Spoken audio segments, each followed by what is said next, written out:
Hey hey, mic testing. Channel 1 is Arabic. Hey hey. Oh yeah.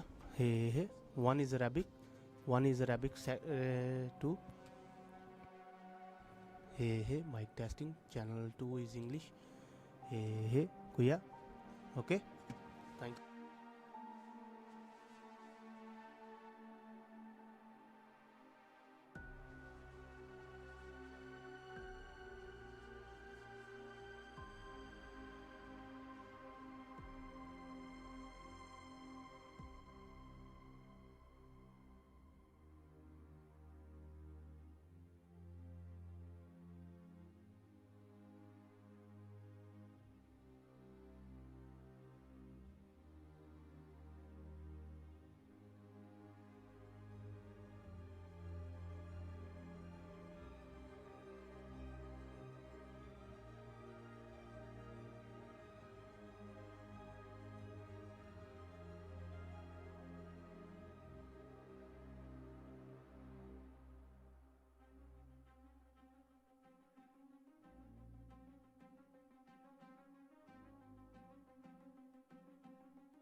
We would like to request everyone to get seated, please, and the show will start very soon. صباح الخير So حضرات please take السيدات your والسادة، seats, نتمنى منكم أخذ and we request مقاعدكم everyone لو at the سمحتم. doors to come in نطلب من الجميع and take your الواقفين على seats, الأبواب please. أن يدخلوا Thank you لو very سمحتم much. The show is about to لنأخذ begin. المقاعد، فالجلسة الافتتاحية سوف تبدأ قريبا.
are one entity within this body of Earth.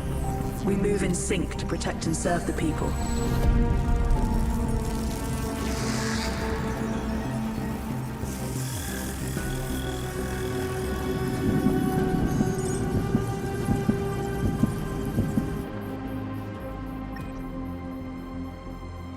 She's not gonna make it.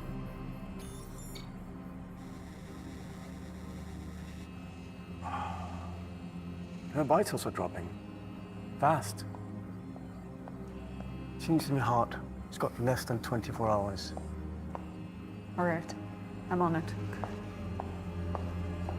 Yeah, we'll need a new scan, please. Time is the only constant in our reality. The price we pay as humans on Earth. We must protect and save the ones short of it. The doctor has just confirmed. This is an emergency request. She needs a new heart. This is a code blue. She's running out of time. Initiating search procedures. Contacting agencies and allies around the world. We have a match. This mission is a go. Deploying field assets to retrieve and deliver the heart. How are we doing, Doctor? I say, very well. Perfect. You're looking for the heart itself. Are you sure it's the right one? Yes. It's young. It's fresh. 80% match.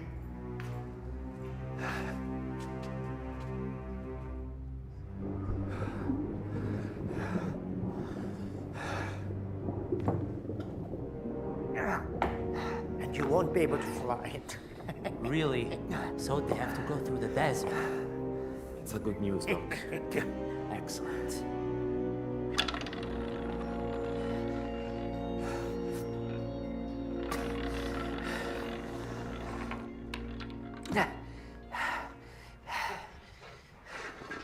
I need my hit.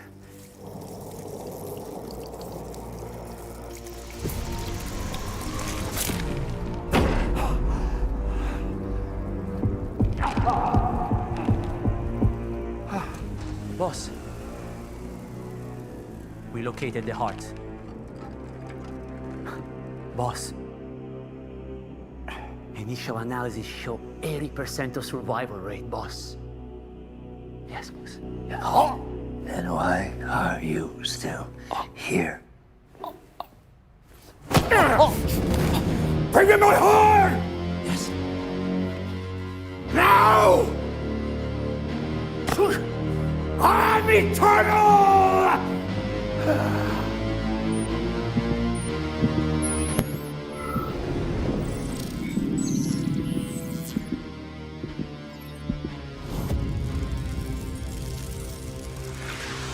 Extraction vehicle of choice. Gareth. The world's most advanced tactical vehicle.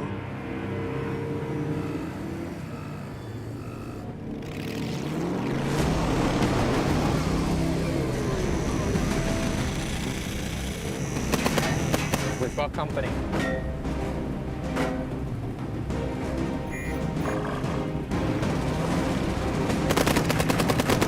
Get them! Get them!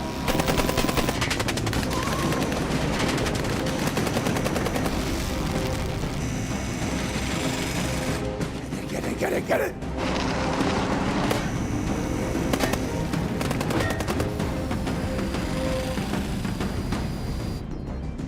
Distress call received from our field agents. Activating SWAT units into the hot zone.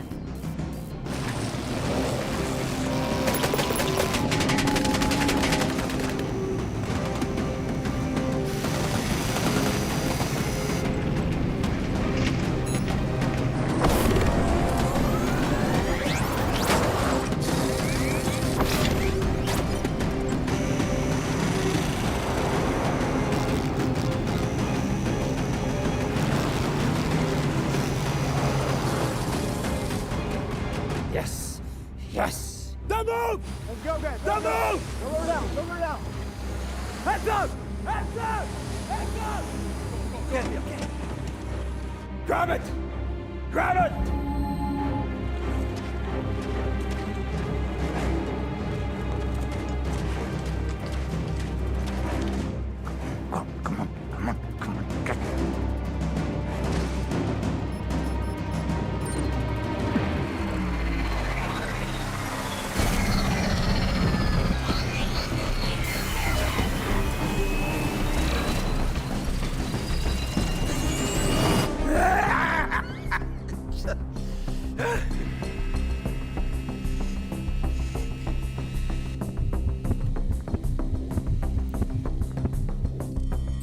drone tracker in progress. Updating potential routes and coordinates to the Delta Squad.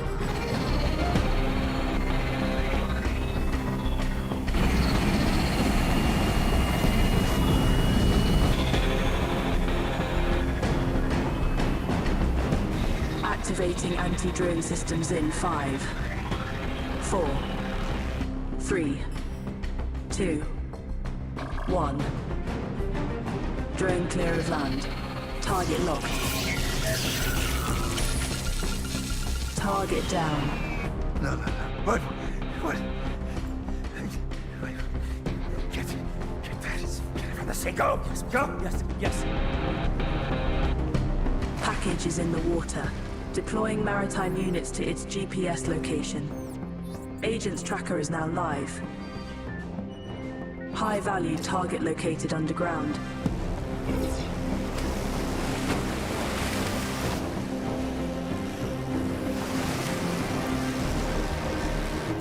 Alpha team, secure the package. Delta teams, eliminate the targets. Get down! Get down! Get down!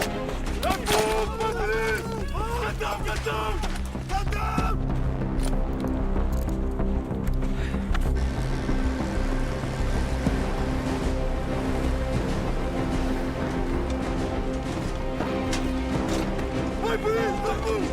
Get down!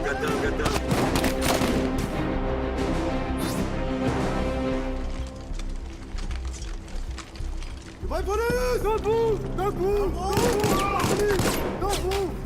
Don't move! Don't move! My police! Don't move! Don't move! Don't move! Hands up! I am eternal.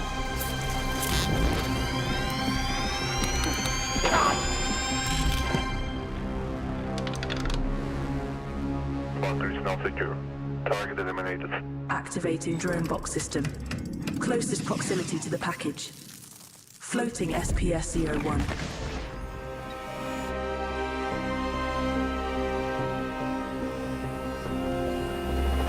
The package is ready for extraction. Updating coordinates for the M1 handoff.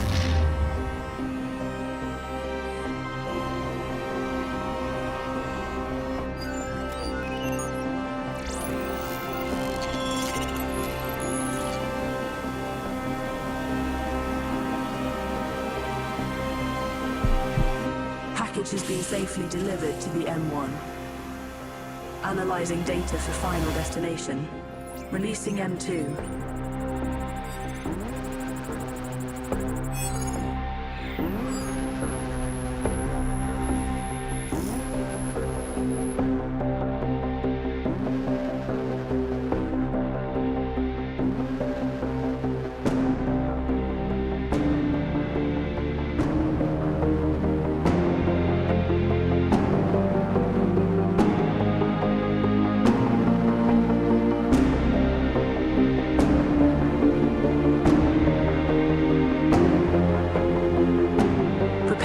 For surgery.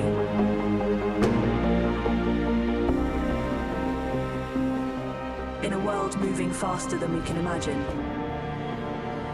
our mission is to respond to act with mind, body, and soul.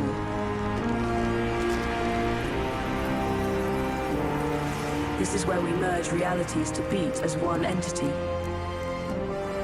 This is where the world comes together to save lives.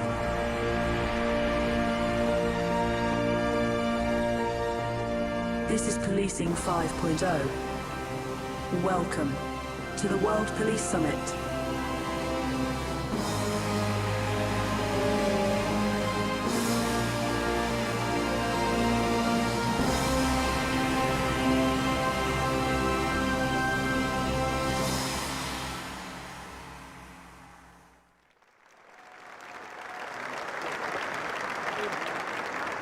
Hello and welcome. I am your host for this opening ceremony.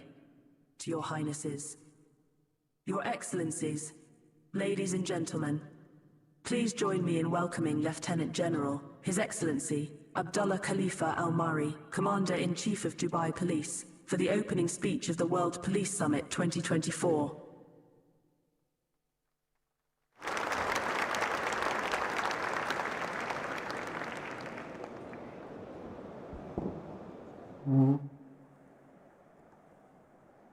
بسم الله الرحمن الرحيم.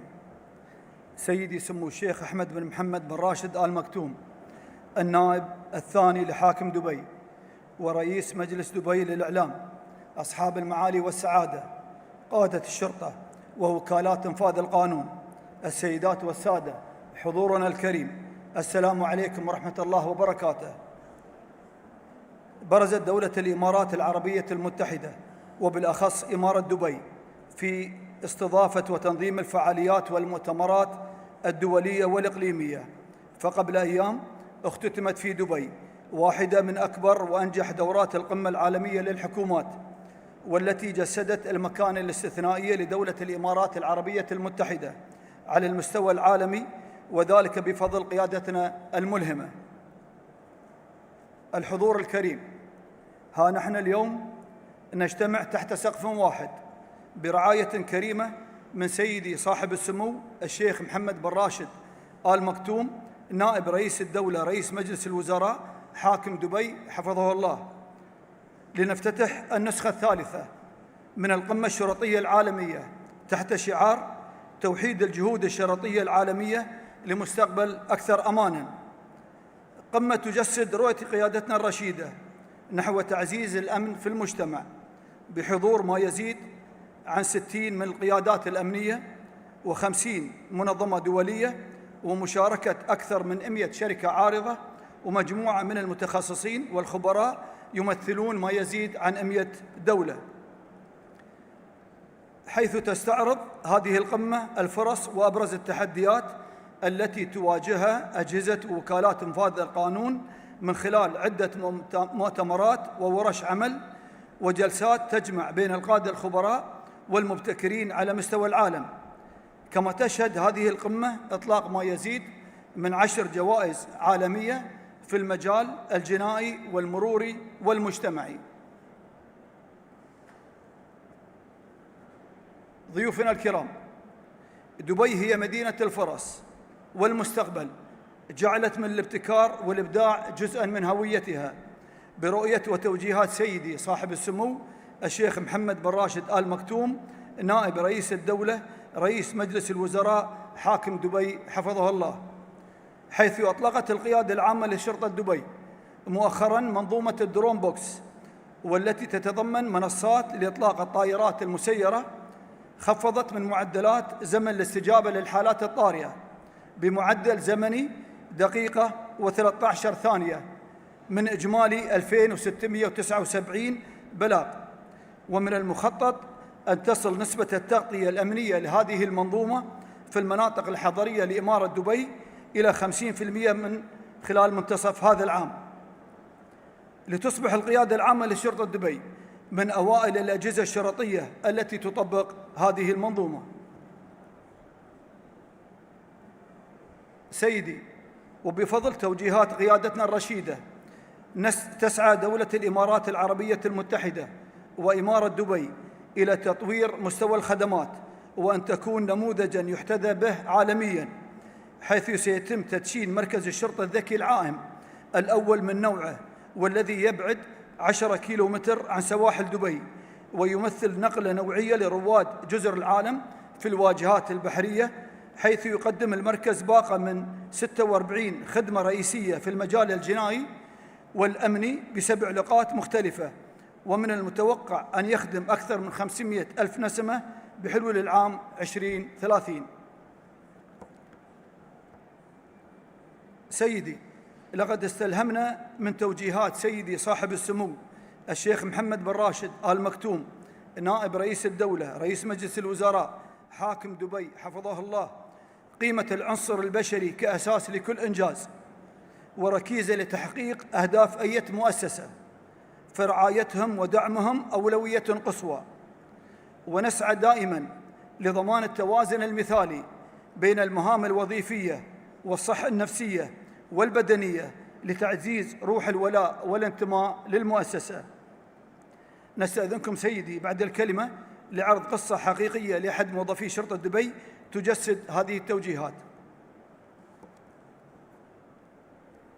وفي الختام سيدي، نيابة عن جميع الحضور نتقدم بالتهنئة إلى الجمعية الدولية لقادة الشرطة IACP في الولايات المتحدة الأمريكية بمناسبة مرور 131 عاماً على تأسيسها في شهر مايو من هذا العام. كما نتقدم لسموكم بجزيل الشكر والعرفان على حضوركم ودعمكم اللامحدود ومتابعتكم المباشرة لجميع الدوائر والمؤسسات الحكومية وفرق العمل في إمارة دبي. تمنياتي لكم بقمة عالمية تحدد لنا أولويات واختيارات تعيد توجيه أنظارنا نحو فرص وآفاق جديدة في صناعة مستقبل آمن للعالم أجمع. والسلام عليكم ورحمة الله وبركاته.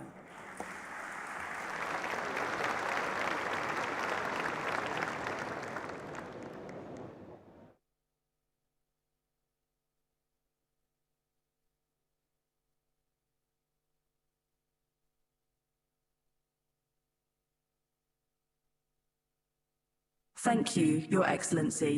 And now, please allow me to share with you a story of a hero's sacrifice.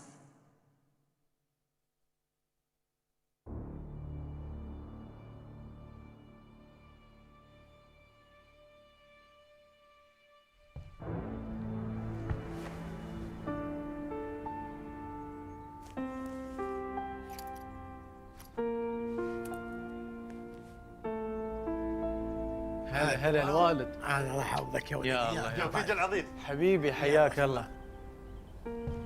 يما يما يما. يلا الله حياك الله. يحفظك يا رب. مع السلامة. هلا والله يما.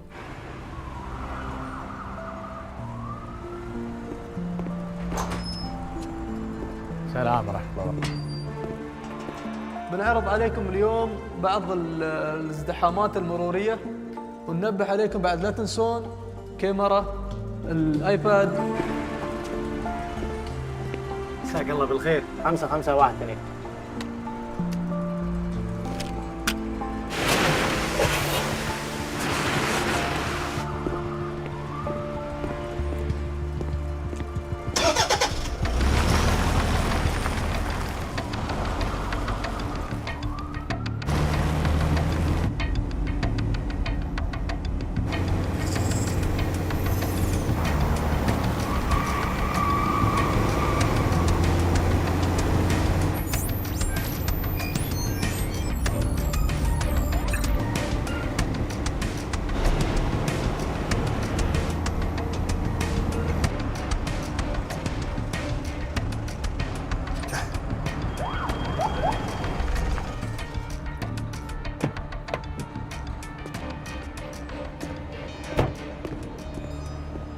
Do you need help? I got a flat tire, but I don't know how to change it.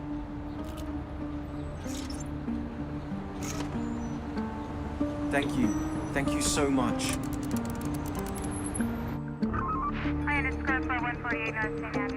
علم استلمت. Sorry bro, I have emergency. Thank you, sir.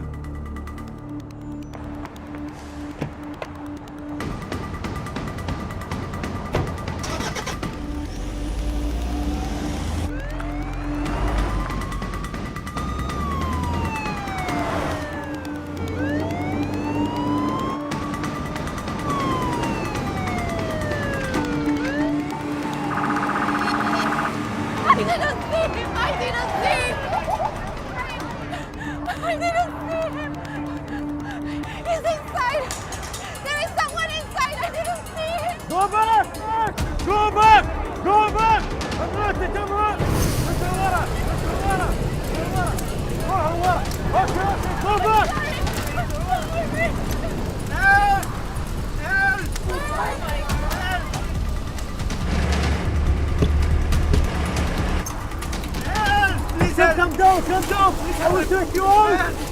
Our team is coming.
Hey Murad, welcome back.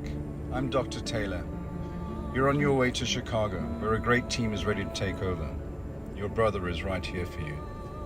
مراد الحمد لله على السلامة حبيبي. إن شاء الله أمورك بتكون تمام. ما عليك لا تخاف نحن كلنا موجودين.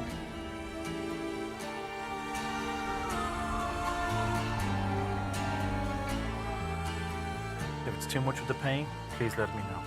Okay? Nurse, please. Okay. Here we go. And 1, 2, okay. How's that, Murad? Thank you. 3, 2, 1. There we go. And we will put the prostheses here. These are the joints of the knee. That's it. Very good. Very good. تقدر. تقدر. Okay, not too much pressure on the elbow, right? Left foot, right foot. Good. Take your one leg up. Very good. Very good. Come on.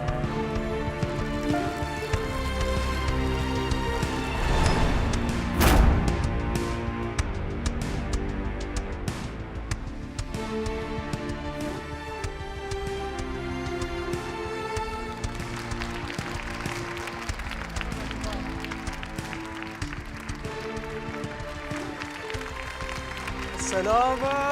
الله يسلمك يا رب.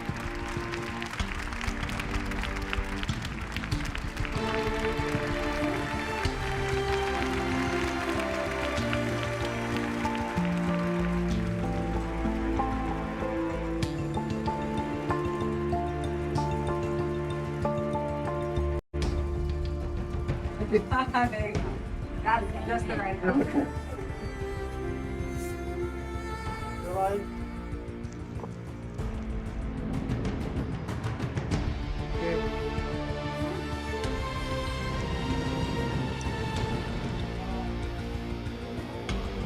ما شاء الله ما شاء الله ما شاء الله.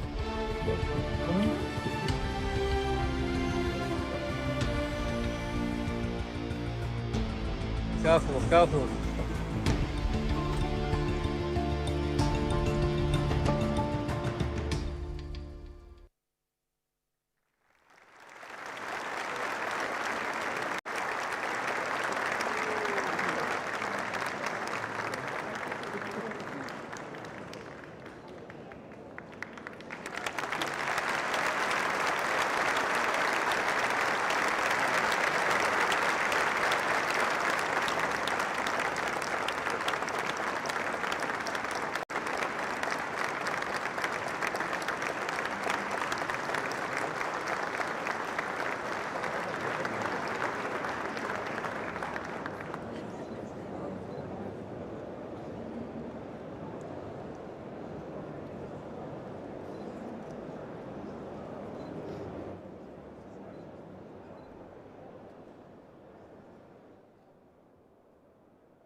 Ladies and gentlemen, thank you for attending the opening ceremony of the World Police Summit 2024. We hope you have an enjoyable time.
Lights. Check 1, 2. Check. Harry Potter. Where are you? One. He's there in the console. Harry, where are you? This light is hitting on the ice. This one. Okay.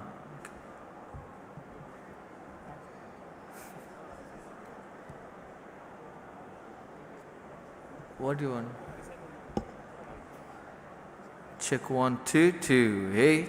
Check. 1, 2. Hey.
Good afternoon, ladies and gentlemen. May I please request you to take your seats?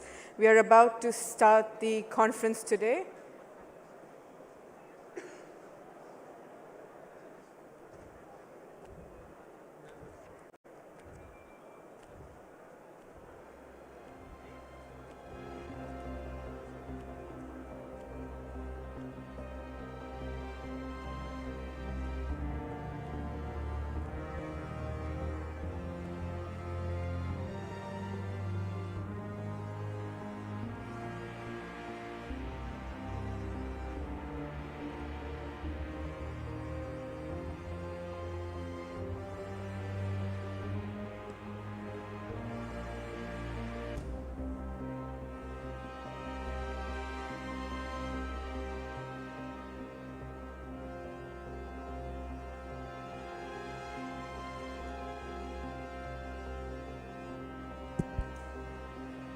Good afternoon, ladies and gentlemen. Welcome to the third edition of World Police Summit, and this is the Crime Prevention Conference. We'd like to begin today's day with our first opening keynote, which is the evolution of international collaboration against crime. I'd like you to join me in welcoming our first speaker, Mr. Wade Carpenter, President, International Association of Chiefs of Police.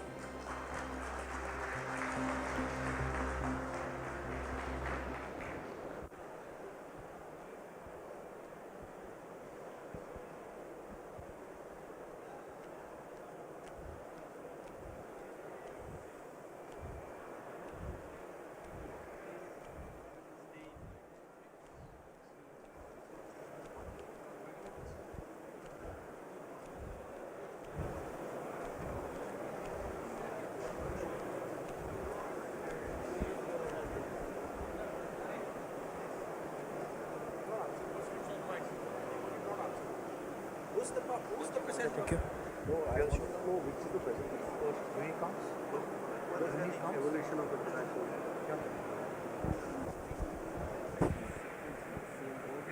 He got the Run.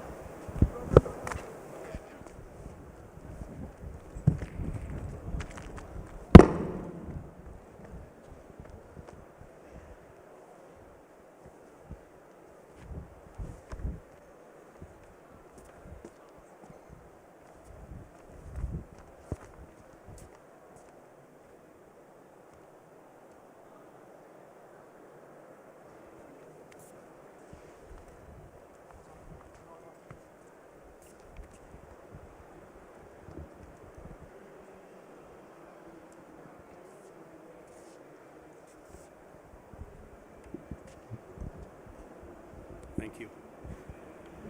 Thank you. Can you hear me? Good afternoon, ladies and gentlemen. I'm Wade Carpenter, the president of the International Association of Chiefs of Police and the Park City Police Chief in Park City, Utah. And I'm very happy to be here in Dubai today with this group of law enforcement leaders. I'm joined by my fellow IACP representatives, First Vice President Ken Walker, International Vice President Liam Price, General Chair of the State Provincial Police, Matt Packard, and other law enforcement staff from IACP. I'd also like to thank our hosts, the Dubai Police and Ministry of Interior, for all their hard work that went into preparing for this conference, as well as for their hospitality. I would also like to acknowledge my dear friend, IACP's World Regional Office Chair for the Middle East and North Africa, Major General Kudos. Finally, I want to recognize my fellow members and of the panel today and thank them for their contributions. We value our ongoing leadership and opportunity to work for future collaboration.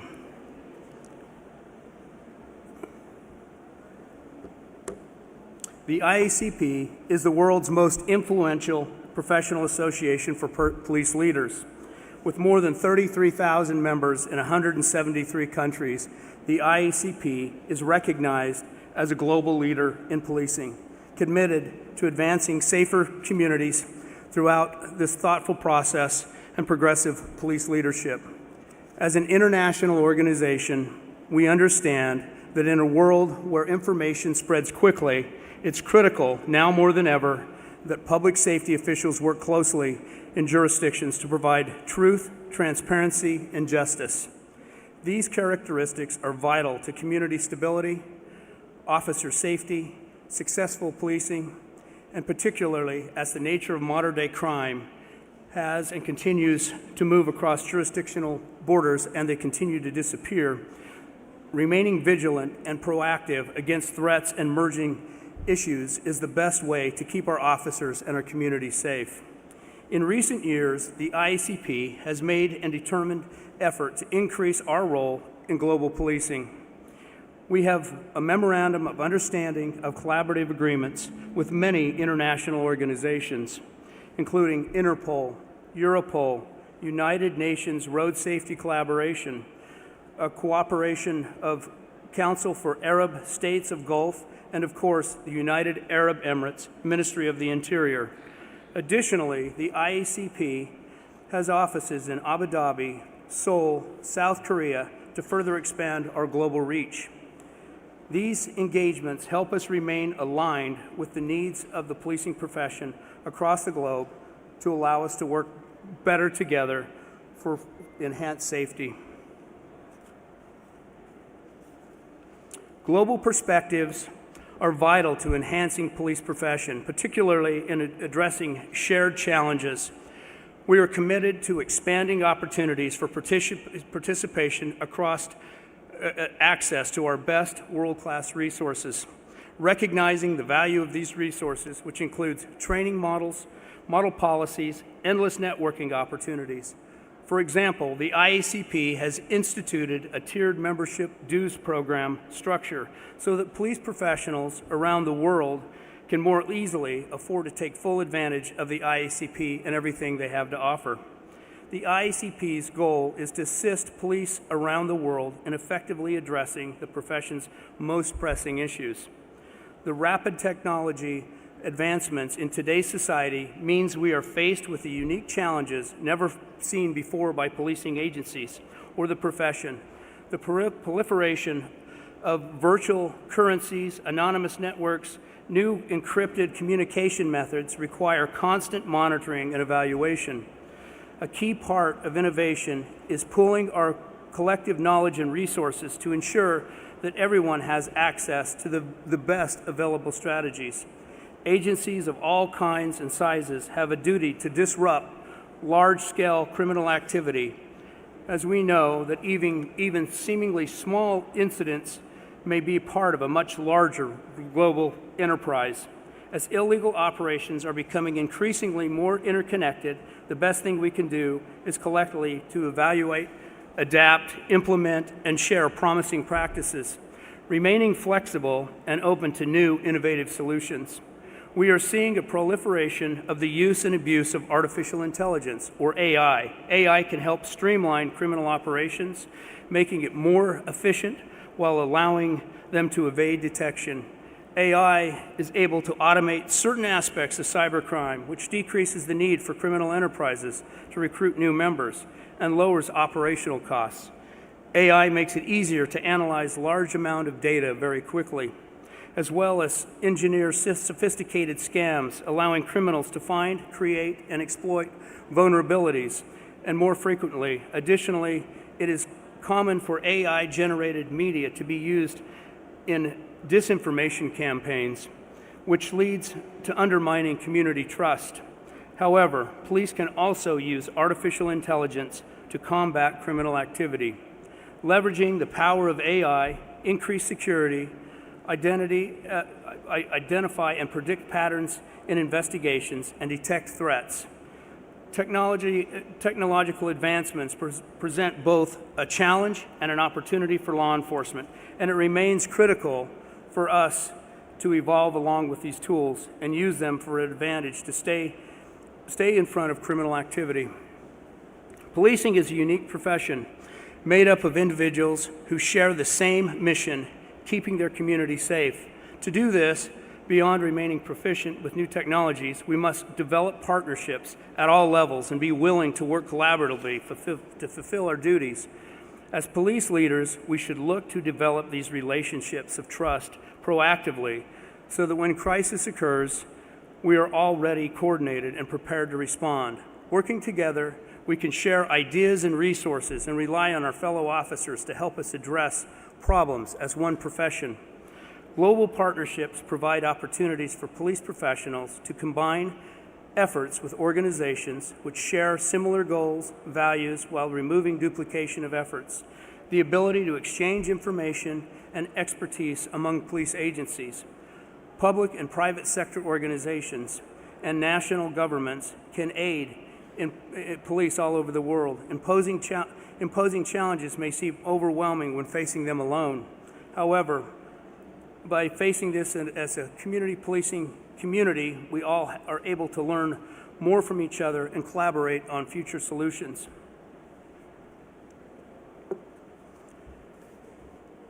IACP remains focused on maintaining a global perspective in all that we do, particularly in addressing shared issues. It is critical that we stay in touch with our members' most pressing needs to provide timely, police-informed guidance. Through our resolution process, the IACP draws on its own extensive international membership to develop official policy positions and pressing issues, and dedicates time and resources needed to meaningfully work through these goals. To stay connected to the profession, we accept and review resolution submissions from our members on a rolling basis. The concerns that are brought to our leadership through these resolutions are related to a wide variety of topic areas. We incorporate feedback from the most knowledgeable individuals in the business and the profession to comprehensively address the issues at hand. Our adopted resolutions not only provide strong stance on critical policing matters, but also guide policy priorities of the association and focus our resources on concerns of our members.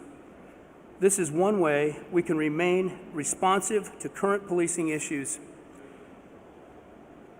and the entire policing profession as they evolve. Our own IACP governing body is committed to upholding the values of the distinguished profession and continually assesses our policy priorities to be aligned with the ever-evolving police landscape in response to an increase in criminals taking advantage of digital networks for their operations on a national and global level. An ongoing IACP policy priority is the reduction of crime in the digital environment. There are many action steps IACP has taken to further this goal. As an example, in the U.S., the IACP supports updates to Electronic Communications Privacy Act to provide for immediate compliance when law enforcement certifies an imminent threat to life and safety. The IACP also supports legislation that requires mobile network operators to participate in global Group Especial Mobile Association, or the GSMA. Similar, the IMEB blacklist database reporting lost or stolen devices and blocking services to any device on a database, regardless of the country of origin. In the U.S., the IACP promotes the inclusion of cyber reporting in the National Incident Database Reporting System, or NIBRS, to help track and stop criminal activity across jurisdictions.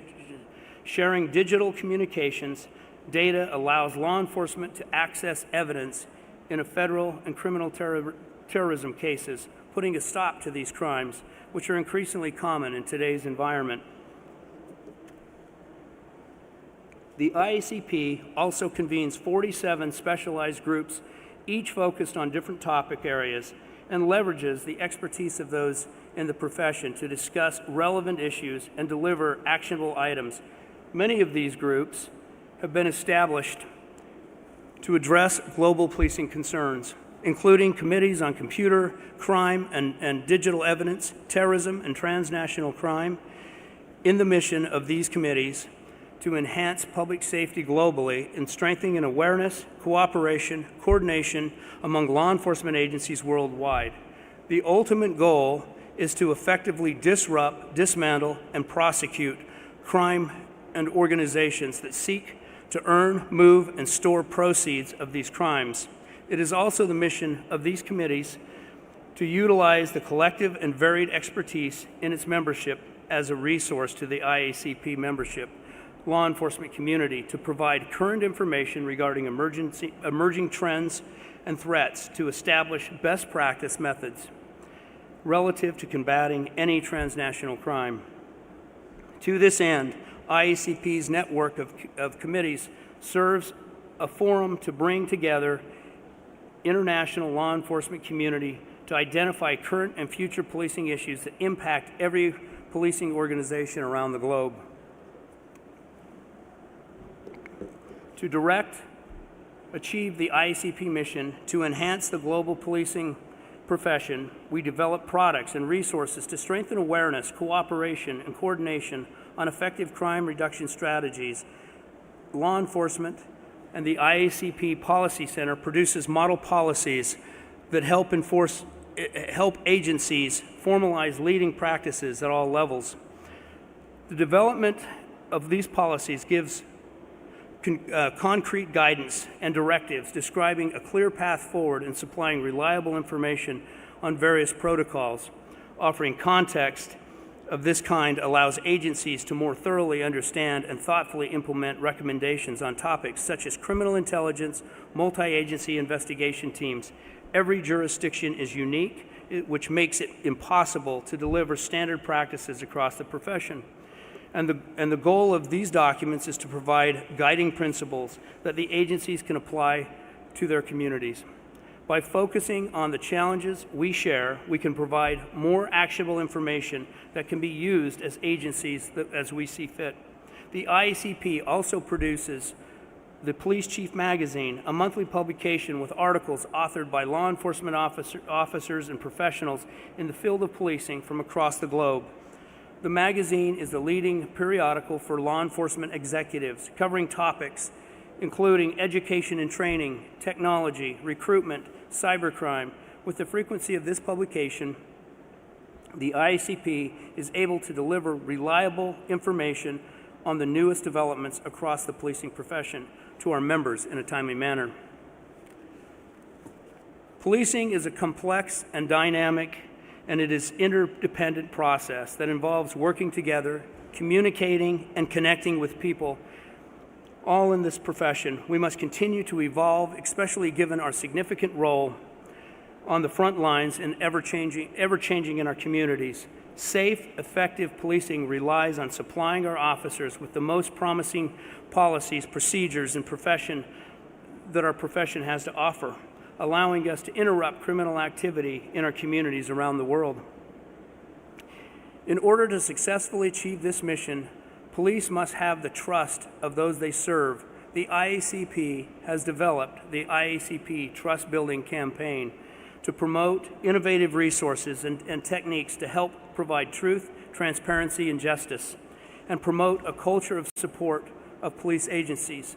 These are key components to effectively protect our communities from criminal activity. It is crucial that we do not lose focus of this objective. Challenges may seem overwhelming when facing them alone, but when we're working together, we can lift each other up. I'm proud to see that so many agencies actively seeking cooperative relationships, as we've seen here during this conference. With diverse groups and organizations, I'm optimistic that these partnerships will continue to grow. I believe that the future of policing and effective public safety depends on these valuable connections. We are here to support you in any way that we're able. We look forward to future collaboration. Please stop by the IACP booth where more information will be available. I look forward to participating in this summit and everything that it has to offer, and take back many ideas to my own agency and other agencies in the United States. On behalf of the IACP, we thank you for your continued dedication to the policing profession. Thank you.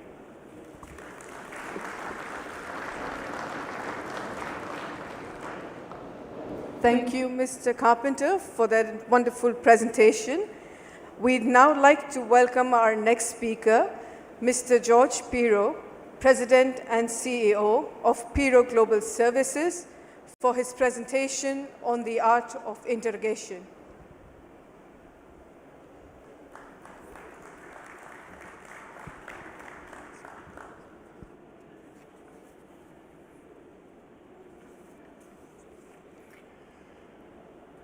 Good afternoon, ladies and gentlemen. It's truly a pleasure to be with you all today. And as we discuss a really critical part of law enforcement, the art of interrogation, one of the things that I'm going to be sharing with you is my extensive experience not only in law enforcement, but specifically in interrogation.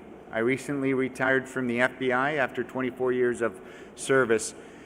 And during my time in the FBI, I was fortunate enough to have the opportunity to not only conduct a number of key interrogations, but also lead the high-value detainee interrogation group, which was an interagency group designed to conduct interrogations of high-value detainees.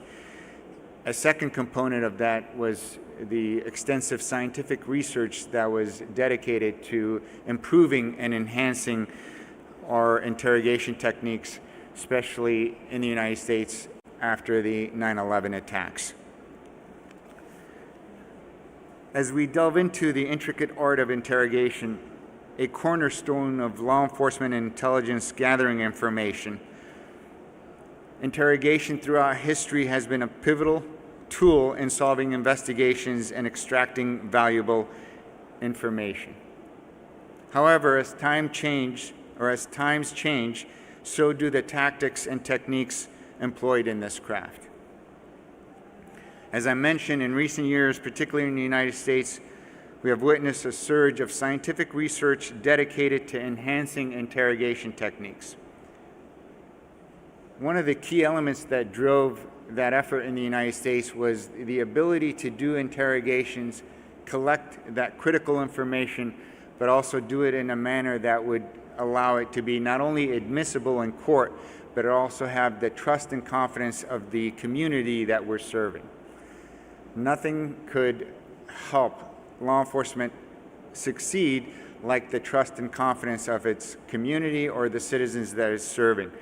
And interrogations is a critical part of that effort in making sure that we maintain that integrity and the trust. When we talk about interrogations, the goal of the interrogations is basically it has to be a meaningful and systemic persuasion with the goal of extracting or gaining valuable information. It's done through asking the right questions at the right time in the right manner to the right person.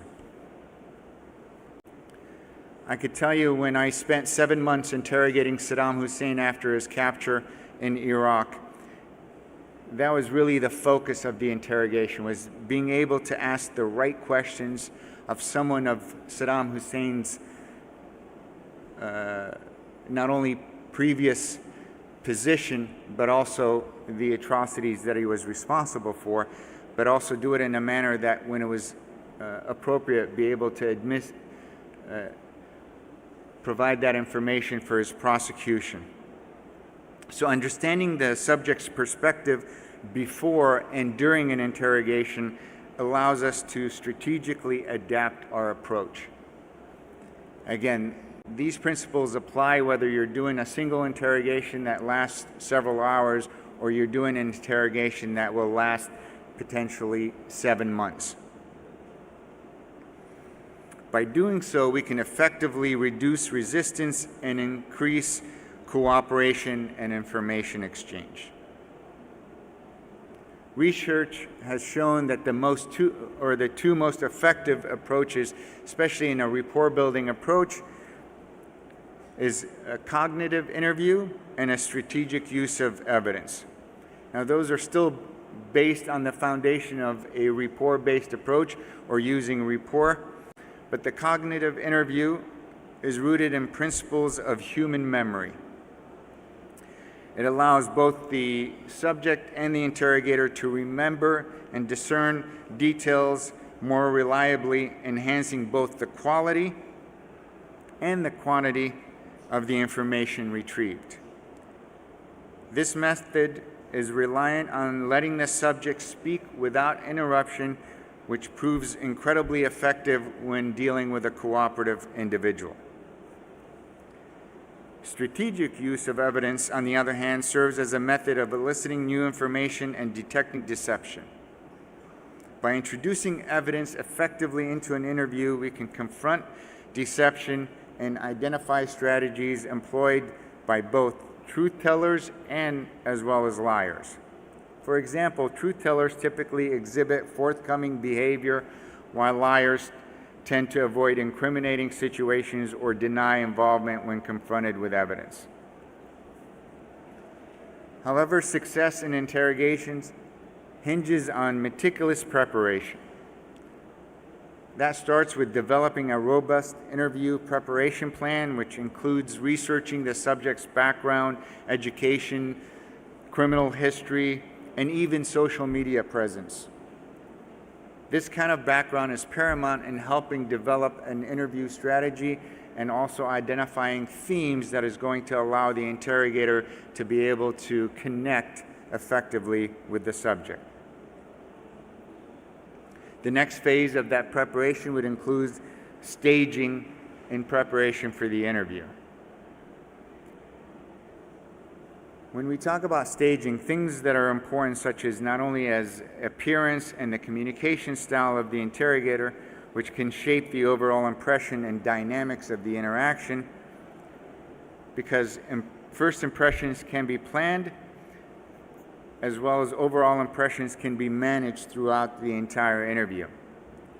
Think about what you say and how you will say it, the setting, the appearance, all of those things are going to be critical in regards to the effectiveness of the interview. Things like staging the interview, what type of furniture, the design, the structure of the interview room, the location, what props you're going to use to really set up to increase the chances of success for the interrogator. As I mentioned, at the heart of an effective interrogation lies the essential ingredient, which is rapport building. Good communication and listening skills are critical. And those are based on factors such as honesty, empathy, autonomy, and reflection. These four pillars lay the foundation for establishing rapport with the subject. Building rapport not only fosters cooperation, but also creates an environment conducive to extracting valuable information.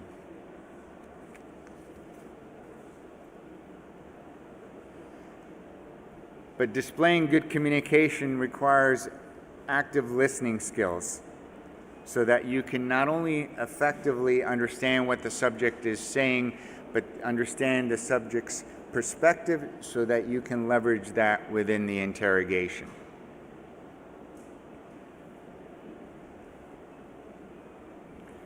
When building rapport, it is critical for the interrogator to be able to connect with the subject. Finding that thing that you have in common is going to be critical, because at the end of the day, an interrogation, an interview is nothing more than speaking with a purpose. Finding that common thread that allows you to connect could be the difference between a successful interrogation or a failure. And I can tell you from experience, you can find something in common with literally anyone. Whether we're talking about a violent criminal, a terrorist, or a former head of state or dictator. The more prepared you are for the interview, the more research that is done, the more you understand the person, the easier it is to find that common thread that allows you to connect, which then allows you to develop that theme. The theme is what's going to allow you to drive your subject to help you find that resolution. It gives you the opportunity to leverage things that is going to make them want to cooperate, or to add stressors that is going to force them to recognize the situation they're in and the complexity of the risk that they're facing. Building rapport is at the foundation, as I mentioned earlier, and as a result, it is the emphasis and the focus of any good interview. So for example, when I spent 7 months with Saddam Hussein, the first 2 months of that interrogation was nothing but building rapport with Saddam Hussein, or Tariq Aziz, or any of the other key figures. Building that rapport helps you develop that trust and the confidence so that you can reach the point where you do have that cooperation and the ability to extract the information. But at the end of the day, the thing that's going to allow your interrogators to be successful is not only effective training, but the use of these techniques over an extended period of time so that they can develop them, so that they can become comfortable with them, so that they are effective with them. Historically, it takes hours and hours in an interview room to allow someone to become comfortable and confident to be able to execute these interview tactics. The ability to walk into an interview room, sit down across someone who is suspected of committing anything from a homicide, again, to a former head of state, requires that level of commitment as well as training and experience. So the one thing that I would really stress is the importance of not only developing a strong and sound training program, but also focusing on the core values that are going to allow your interrogators to be successful and to be able to extract the information and then to repeat these efforts. Repeated interrogations help develop the skill that allows someone to be confident and comfortable. With that, if there are any questions, I'd be glad to answer.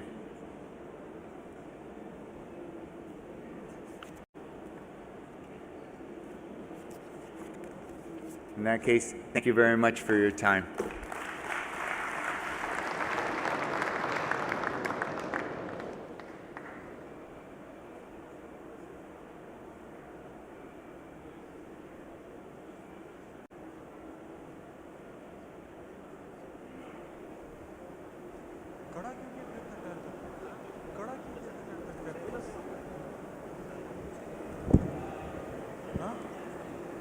Sure.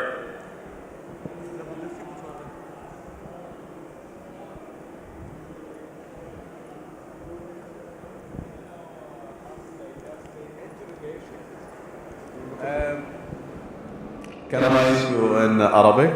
Okay. Okay. Before everything, thanks very much. Thank you. شكرا جزيلا على المعلومات المتعلقة لي بالاستجواب. ومعلومات قيمة، وخاصة بأنك أنت أشرت إلى مسألة في غاية الأهمية، مسألة إعداد المكان الخاصة في عملية الاستجواب. إعداد المكان من خلال اللون، من خلال المكتب، من خلال المسائل المهمة جدا في الوصول إلى استجواب سليم. لكن حبذا لو أنه تبين لنا بمسألة مهمة، لأني بلاحظ بأنه في فرق. There is difference between استجواب في مسائل إرهابية، استجواب في مسائل جرائم عادية، استجواب في الجرائم الدولية وعلى فرض الصحة اللي انت أشرت. لأنه بتصوري أن الاستجواب في الجرائم العادية يسري بسرعة، والغاية منه هي مناقشة والوصول إلى حقيقة ما متعلقة بجريمة. أما فيما يتعلق اللي في الجرائم الدولية والجرائم الإرهابية، بتصوري أن الغاية من الاستجواب هي ليست مسألة آنية متعلقة اللي في المستجوب ومتعلقة في مناقشته في أدلة قادمة جاية من رجال الشرطة على سبيل المثال. بتصوري أنه الاستجواب الانتروجيشن للجرائم الدولية، إبادة عرقية أو whatever الخاصة اللي في المحكمة الجنائية الدولية أو في الجرائم الإرهابية، أتصور أنه مسألة بعيد شوي بتصوري بحسب فهمي للمسألة، بعيد شوي عن الاستجواب في الجرائم العادية. الوصول إلى معلومات مختلف تماما عن الاستجواب للوصول إلى الحقيقة في متعلقة بجريمة. أنا كمحقق في تحت مؤسسة القضاء، أنا وظيفتي أني أصل إلى حقيقة الجريمة ومناقشة أدلة. أنا مش وظيفتي كمحقق بتصوري أني أصل إلى معلومات ليست يعني بعيدة بهدف رصدها.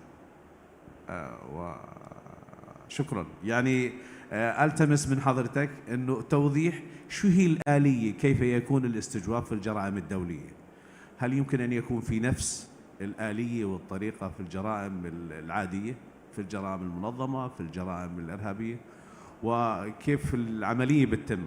وشكرا لحضرتك. شكرا. So if I understand your question correctly, the difference between the types of interrogations that you were presenting between a criminal interrogation or interrogation of a terrorist or an interrogation of crimes against the state or something like that, and then the essence of the urgency or the value of the information and the time frame to gather that information. Correct? Did I understand your question correctly? Yes, yes. I in Arabic. Okay. Yes, that's it. But no. Yes, أنا أفهم العربية. I understand. فهمت. آسف جدا.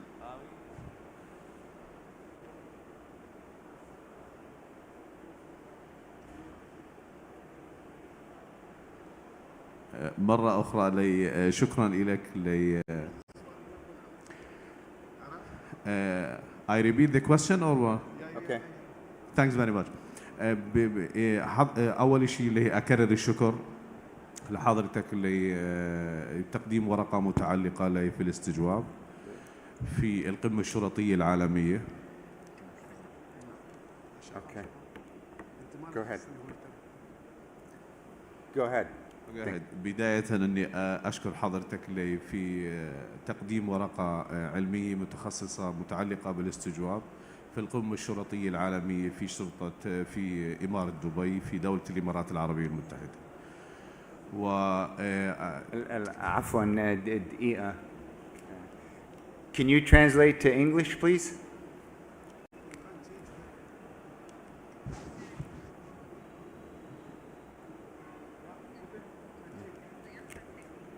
I'm sorry?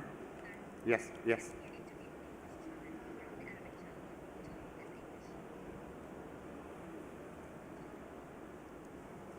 Okay. Okay. أكرر الشكر مرة أخرى لتقديم ورقة لحضرتك. قدمت ورقة متعلقة بالاستجواب في القمة الشرطية العالمية في شرطة دبي. You heard me?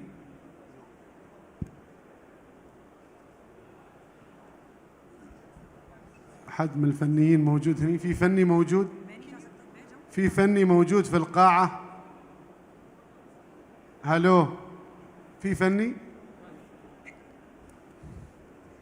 You hear me now? شو English, don't want to English? Same that one when I change the channel, yeah? What the channel that one? 3. What the channel Arabic? I said to him to change the channel. Yes. Yeah. Okay, I said to him to change. Yes.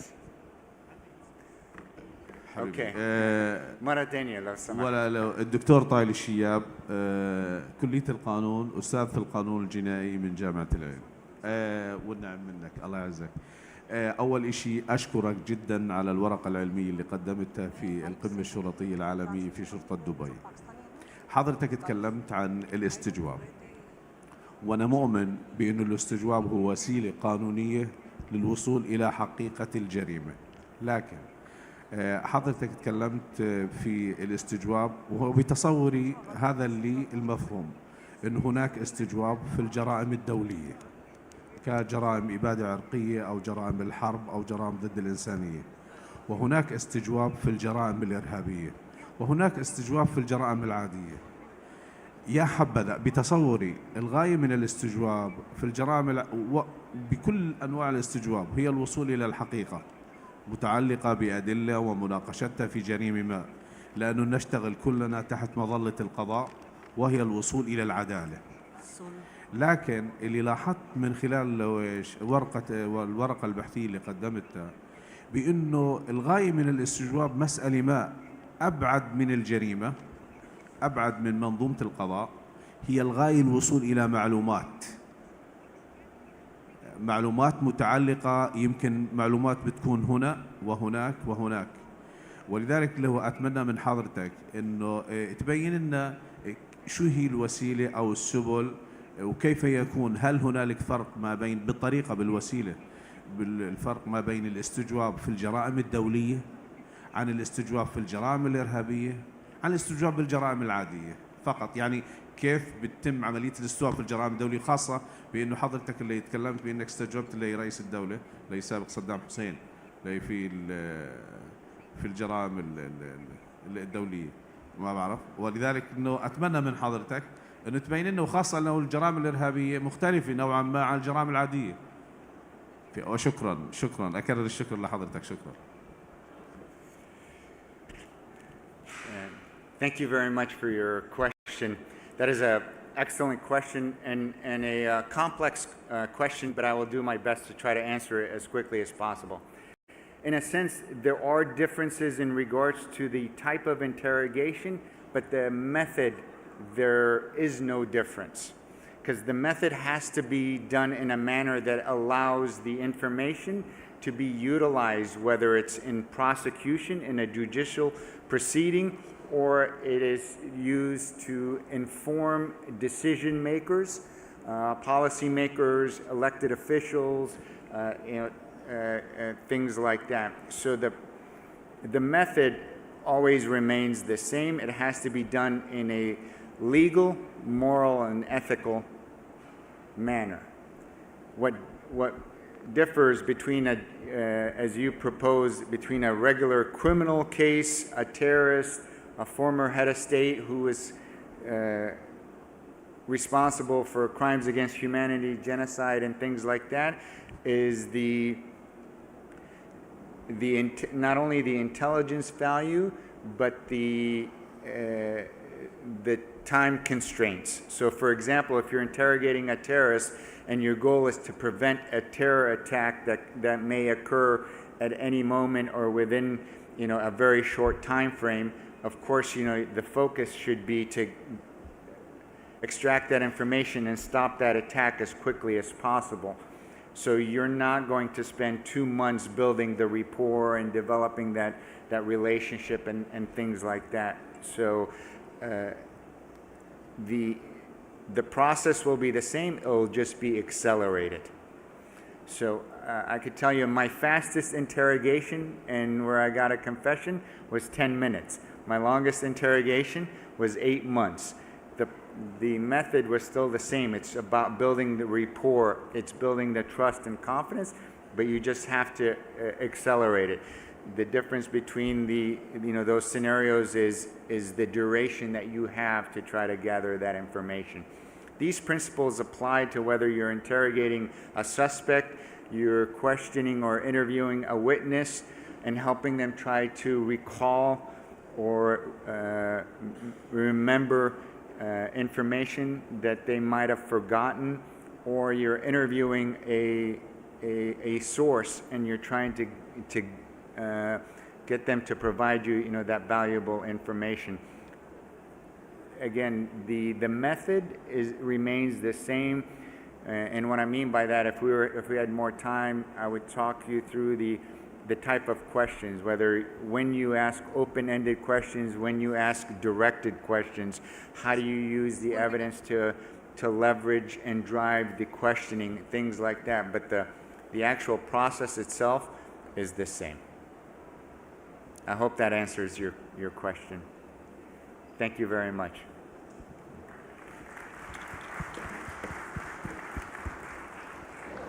Thank you, Mr. Piro. We'd now like to welcome our next speaker, Mr. Paolo Costa, Principal Program Manager and Senior Security Sector Advisor for DCAF, talking about legitimacy, good governance, and accountability as cornerstones to support effective policing globally. Just the clicker for the presentation, is it?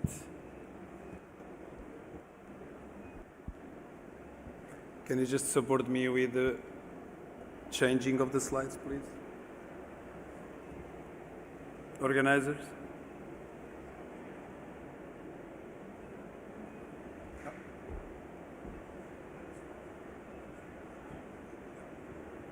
Thank you. Good afternoon. Assalamu alaikum. Distinguished colleagues, ladies and gentlemen. I am deeply honored and really proud to be present among you today and address you. I wish, first of all, to express my sincere gratitude to the organizers of the World Police Summit and, of course, the Dubai Police for the invitation to participate at this esteemed event. Is it my first time, and I'm very, very impressed. My presentation, which will be rather short, will draw upon 34 years of practical experience and also academic knowledge in law enforcement, policing, security sector governance, and also in police reform affairs. I have started my career as a police officer in Portugal, where I was fortunate to gain knowledge and experience, and also later take on management roles. At national level, I'm very proud of my achievements as a patrol officer, as an investigator, team leader, trainer, and at the peak of my career as police chief in Lisbon. Later, outside of Portugal, I have been privileged to work for several international organizations dealing with police affairs as advisor, trainer, and program manager. Among others, I have worked for the United Nations, the International Police Task Force, the Organization for Security and Cooperation in Europe, the OSCE, and since 2012, I have been working for the Geneva Center for Security Sector Governance, DCAF, initially as head of the police program, and then later as current position, principal program manager and senior security sector advisor. My primary role in DCAF is to support and advise colleagues from countries all over the world and security sector institutions, including the police, on to become more efficient and effective in the provisions of security, always aligned with good governance and good reform principles. To date, I was privileged to work in projects in more than 15 countries around the world and cooperated with colleagues for more than 40 different nationalities. Today I will be talking about my work experiences in DCAF. As I already mentioned, this organization was initially named the Geneva Center for Democratic Control of Armed Forces, hence the abbreviation DCAF. It was later renamed to the current name to better reflect its mandate and activities. DCAF is a Swiss foundation with a broad international support, established in 2000 under Swiss government initiative. Currently, 50 countries are members of DCAF, very likely your country of origin or maybe residence is also a DCAF member. Our headquarters is in Geneva, but we have local offices in 15 other countries. And DCAF is devoted to making people more secure through accountable, effective security and justice within a framework of democratic governance, the rule of law, and the respect of human rights. Since 2000, DCAF has facilitated, driven, and shaped security sector governance and reform policy, and also programming around the world. We have worked in more than 70 countries with state and non-state institutions, including police, defense, civil society, parliaments, justice, and other actors. DCAF creates knowledge products that are innovative and they promote good norms and practices in order to support capacity building of state and non-state security actors. During my session, I will not attempt to cover all the available knowledge and experience related to the topic, but rather concentrate on two specific areas. Therefore, the objectives will be: one, to emphasize the critical role of legitimacy, good governance, and accountability in effective policing worldwide, and try to explain why strengthening integrity holistically is essential for building trust, enhancing capacity, and effective fight against crime, including organized crime.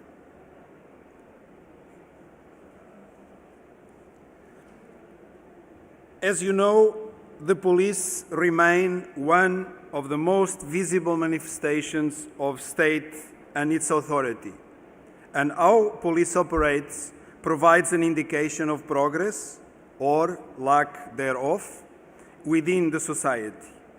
In fact, I do believe that in given circumstances, the police is the mirror of the society it operates. For good or for bad, the police institutions and their staff, their personnel, are largely influenced by the social, cultural, economic, political factors of the country or group of countries where it operates, and that obviously affects the core values, the beliefs, the attitudes, and ultimately the actions and the service delivery. In democratic systems, apart from being efficient, the police must be accountable and accepted by the population it's meant to serve. Quite often, we find that strategic and operational decisions of police organizations are driven by performance criteria that are not necessarily aligned with citizen expectations, leading to a mismatch of perceptions and obviously of service delivery. Therefore, we believe that ensuring a balance between effectiveness of the police institutions and their accountability overall is central to maintain and to a certain legitimacy and trust of the population. These words and messages are quite obvious and widely understood, and often even written in strategies and plans. Yet, according to our knowledge and practical experience on the ground, good governance and accountability gets far less political attention and investment than operational efficiency and the productivity. In DCAF, we know by practice that having strong governance system is key to build trust among all citizens. And that strengthens the legitimacy of the state institutions. Also, being transparent, diverse, and inclusive has a large impact in building police services that are trusted and able to respond to the legitimate expectations from the people, including the fight against organized crime. A major challenge faced by governments and law enforcement institutions today is the concerted, coordinated, sophisticated actions of organized syndicates and groups. Such activities take advantage of weak governance and the turbulence that exists during emerging crises or periods of transition to gain a foothold and enabling infiltration of the economy or manipulation of both the social and economical environment, always to obtain financial gains. What must occur in tandem is the necessary adaptation and response of the political institutions in the development of a system of policing with necessary resilience to objectively uphold the rule of law, but in line with human rights, norms, and ethical principles. Therefore, the development of an effective, accountable policing is necessary, but it's never easy. There is not a single country in the world that we know of, in DCAF, that has the balance right. In fact, I do believe that we do not have yet a perfect country with a perfect system, but we do have the principles to look for. Most of the time, technical reforms and developments are highly complex and requires coordinated and systematic approach that goes beyond the police institutions themselves. By failing to understand this complexity, develop strategies and implement actions, the police organizations will be losing efficiency and effectiveness, and ultimately trust, credibility, and legitimacy. We have learned that the crucial role has to be played by governments, ministries, parliaments, ombuds institutions, civil society, even media. But we also know that one of the most important roles remains the change of approach and the culture within the police itself. And this is what in DCAF we call the holistic approach to security sector government and reform. On the screen, you can see what in DCAF we call the holistic framework that links the capacity, the accountability, and sustainability in good governance systems, which means that in order to achieve the best results, you also need to include individual, organizational, and external mechanisms, interventions, and principles. It is recommended that strategies and intervention are designed and implemented considering these three elements: capacity, effectiveness, and accountability for long-term sustainability and good governance principles and practices.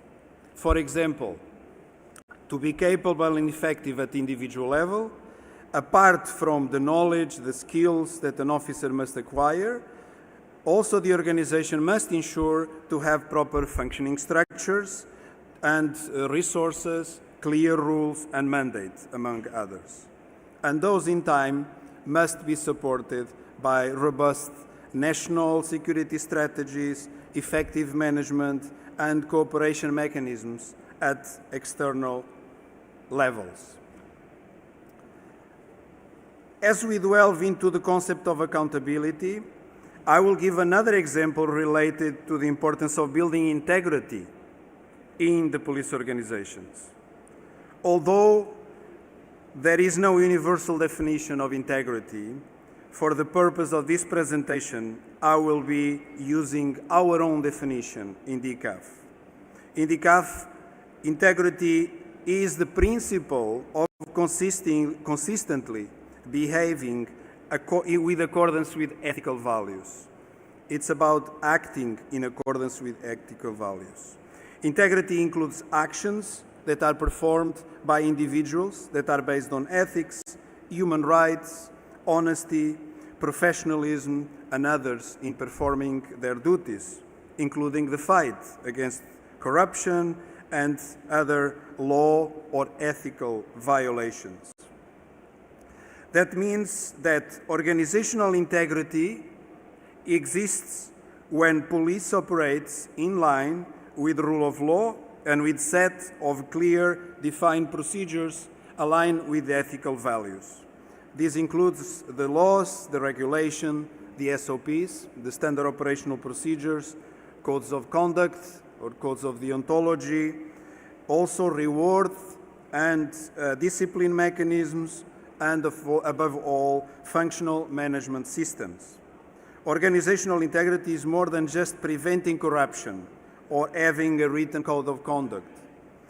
It exists when the organization's operational systems and corruption prevention strategies and ethical standards are fully aligned and integrated to achieve the organization's purpose and mission.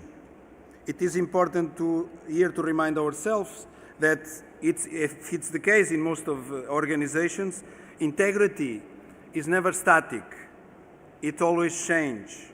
It's being challenged by internal and external factors, including organized crime, as we discuss here today. I believe that is the capacity of anticipation and adaptation that will ultimately build a resilient organization. Individual integrity pertains to the conduct, behavior, and actions of the police officers in both their professional duties and their professional lives. It's about making decisions and taking actions that align ethical values unconditionally, even in challenging circumstances. It's about doing what is right, even when it's difficult. This alignment can be fostered through robust recruitment, training systems, coupled with fair compensation and effective management, as well as oversight by peers and managers. Imperatively, the values and principles of the individual must be aligned with the values and principles of the organization. If that doesn't happen, meaning the officers rationalize and act differently than what the organization and citizens expect, we face what is known as ethical dilemmas. And those often have serious consequences for the organization as it erodes the legitimacy and trust of the police overall. And yes, one rotten apple has a big impact in the organization. Not just it can spread to the good apples in the organization internally, but has a massive negative cascading effect on the trust and the legitimacy of the institution externally. These days, due to global connectivity, one video of a rotten apple in action have massive and unpredictable consequences, as we all have seen in the last decade with some of mediatic cases in different countries. The external dimension, therefore, includes planned and executed strategies to forge cooperation and promotion of integrity with society at all levels. This can include formal and informal mechanisms of oversight. As mentioned, I believe that ultimately the police is the mirror of the society. If we want to change the police, all society actors must be involved. As an example of particular importance is the fight against organized crime, is when the police organizations seek cooperation with civil society organizations, business partners, citizens in general that are directly affected by those crimes.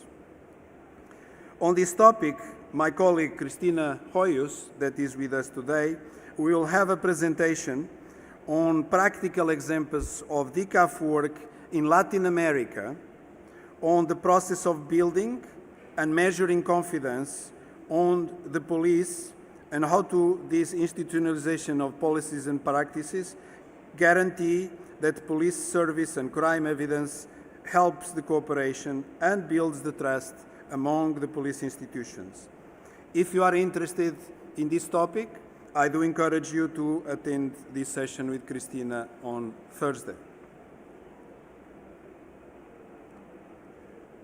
But coming back to this session and in conclusion, I trust that I have presented some compelling arguments and examples highlighting the significance of legitimacy, good governance and accountability in policing, including combating crime nationally and globally. I hope that I have underscored that legitimacy and trust is built and anchored in accountable strategies and actions that include transparency, inclusiveness, and other values such as integrity, ethics, human rights, and professionalism. And I do hope that I have inspired you to explore DCAF's holistic approach to security sector governance and reform, and include organizational, individual, and external dimensions and interactions in your line of thoughts. Thank you for your time and attention. It has been a privilege to address you. In case you need more information about DCAF or our work, or download our knowledge products for free, please go to our website or follow us on the social media platforms. You can also find my email on the screen. Please feel free to contact me if you wish. I also look forward to talking to you during the breaks in case you would like to discuss anything about this presentation or DCAF work, or maybe to know if Cristiano Ronaldo is in fact the best player comparing to Messi. Any is open to discussion. And I really certainly would welcome talking to you and also learn from you and your experiences in the same area of work that I have. Thank you. Shukran. Thank you, Mr. Costa. Before we move to our next session, we need a few minutes to do a quick setup on the stage, and we will start in the next 5 minutes.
Thank you.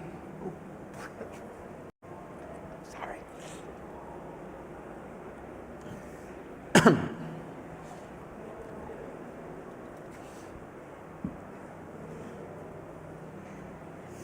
Thank you for your patience, ladies and gentlemen. We are about to start our next session, which is on human trafficking, establishing the building blocks of an effective response. We'd now like to welcome our panel on stage. Dr. Peter Tarlow, President, Tourism and More Consulting Services, is the moderator for the session.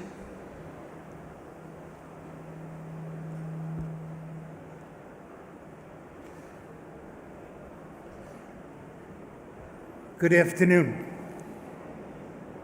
The question of human trafficking is one that has unfortunately plagued the world since biblical times. We've looked at it in many aspects, from the perspective of slavery, from the perspective of prostitution, and today from the once again tragic selling of men, women, and children. This afternoon, we will be looking at three parts of the world to get a balance and to see what commonalities we have and what are some of the differences. We have a speaker from Nigeria who will, of course, represent her own country, but we might say the African continent.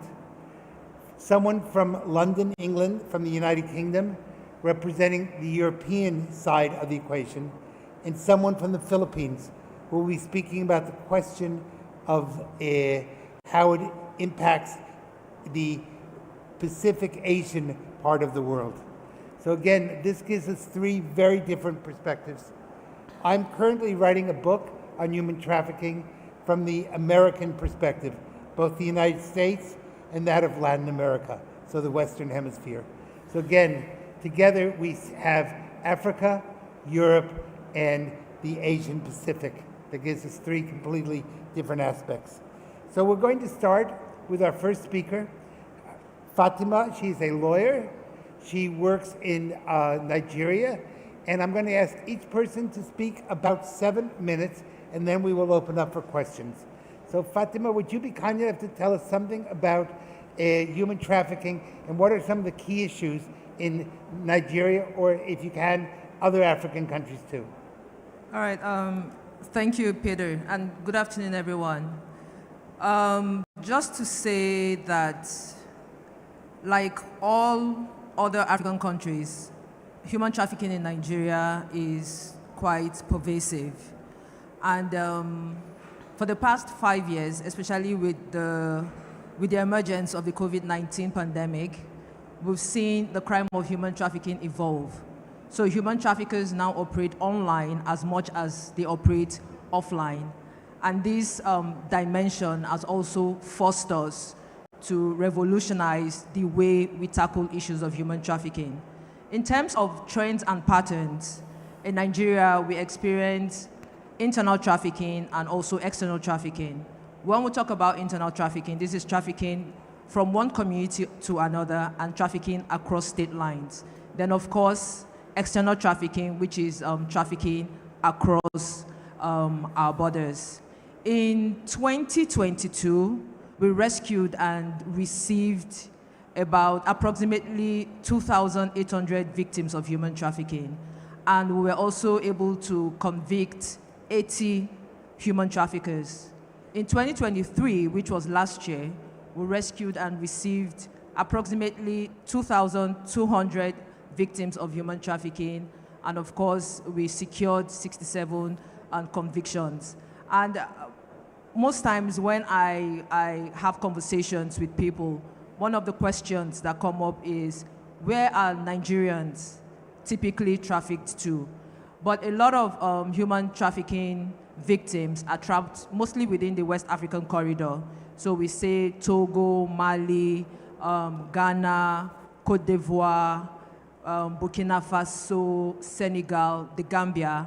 And of course, we have a lot of, not just only Nigerian victims, but a lot of Africans trapped in Liberia, in Libya. In the past year and a half, we've also seen incremental cases of trafficking for labor exploitation to the Middle East, especially to cities like Baghdad and Basra, and also to the Kingdom of Saudi Arabia. From our records, between 2018 and 2022, we've rescued and repatriated about 146 victims of human trafficking emanating from the United Arab Emirates. In 2023, we received about 2 victims, and as at today in 2024, we've received 1 victim of human trafficking from the United Arab Emirates. How am I doing with time? Okay, another 2 minutes. Let me stop here. Thank you. 2 minutes. I'll introduce you.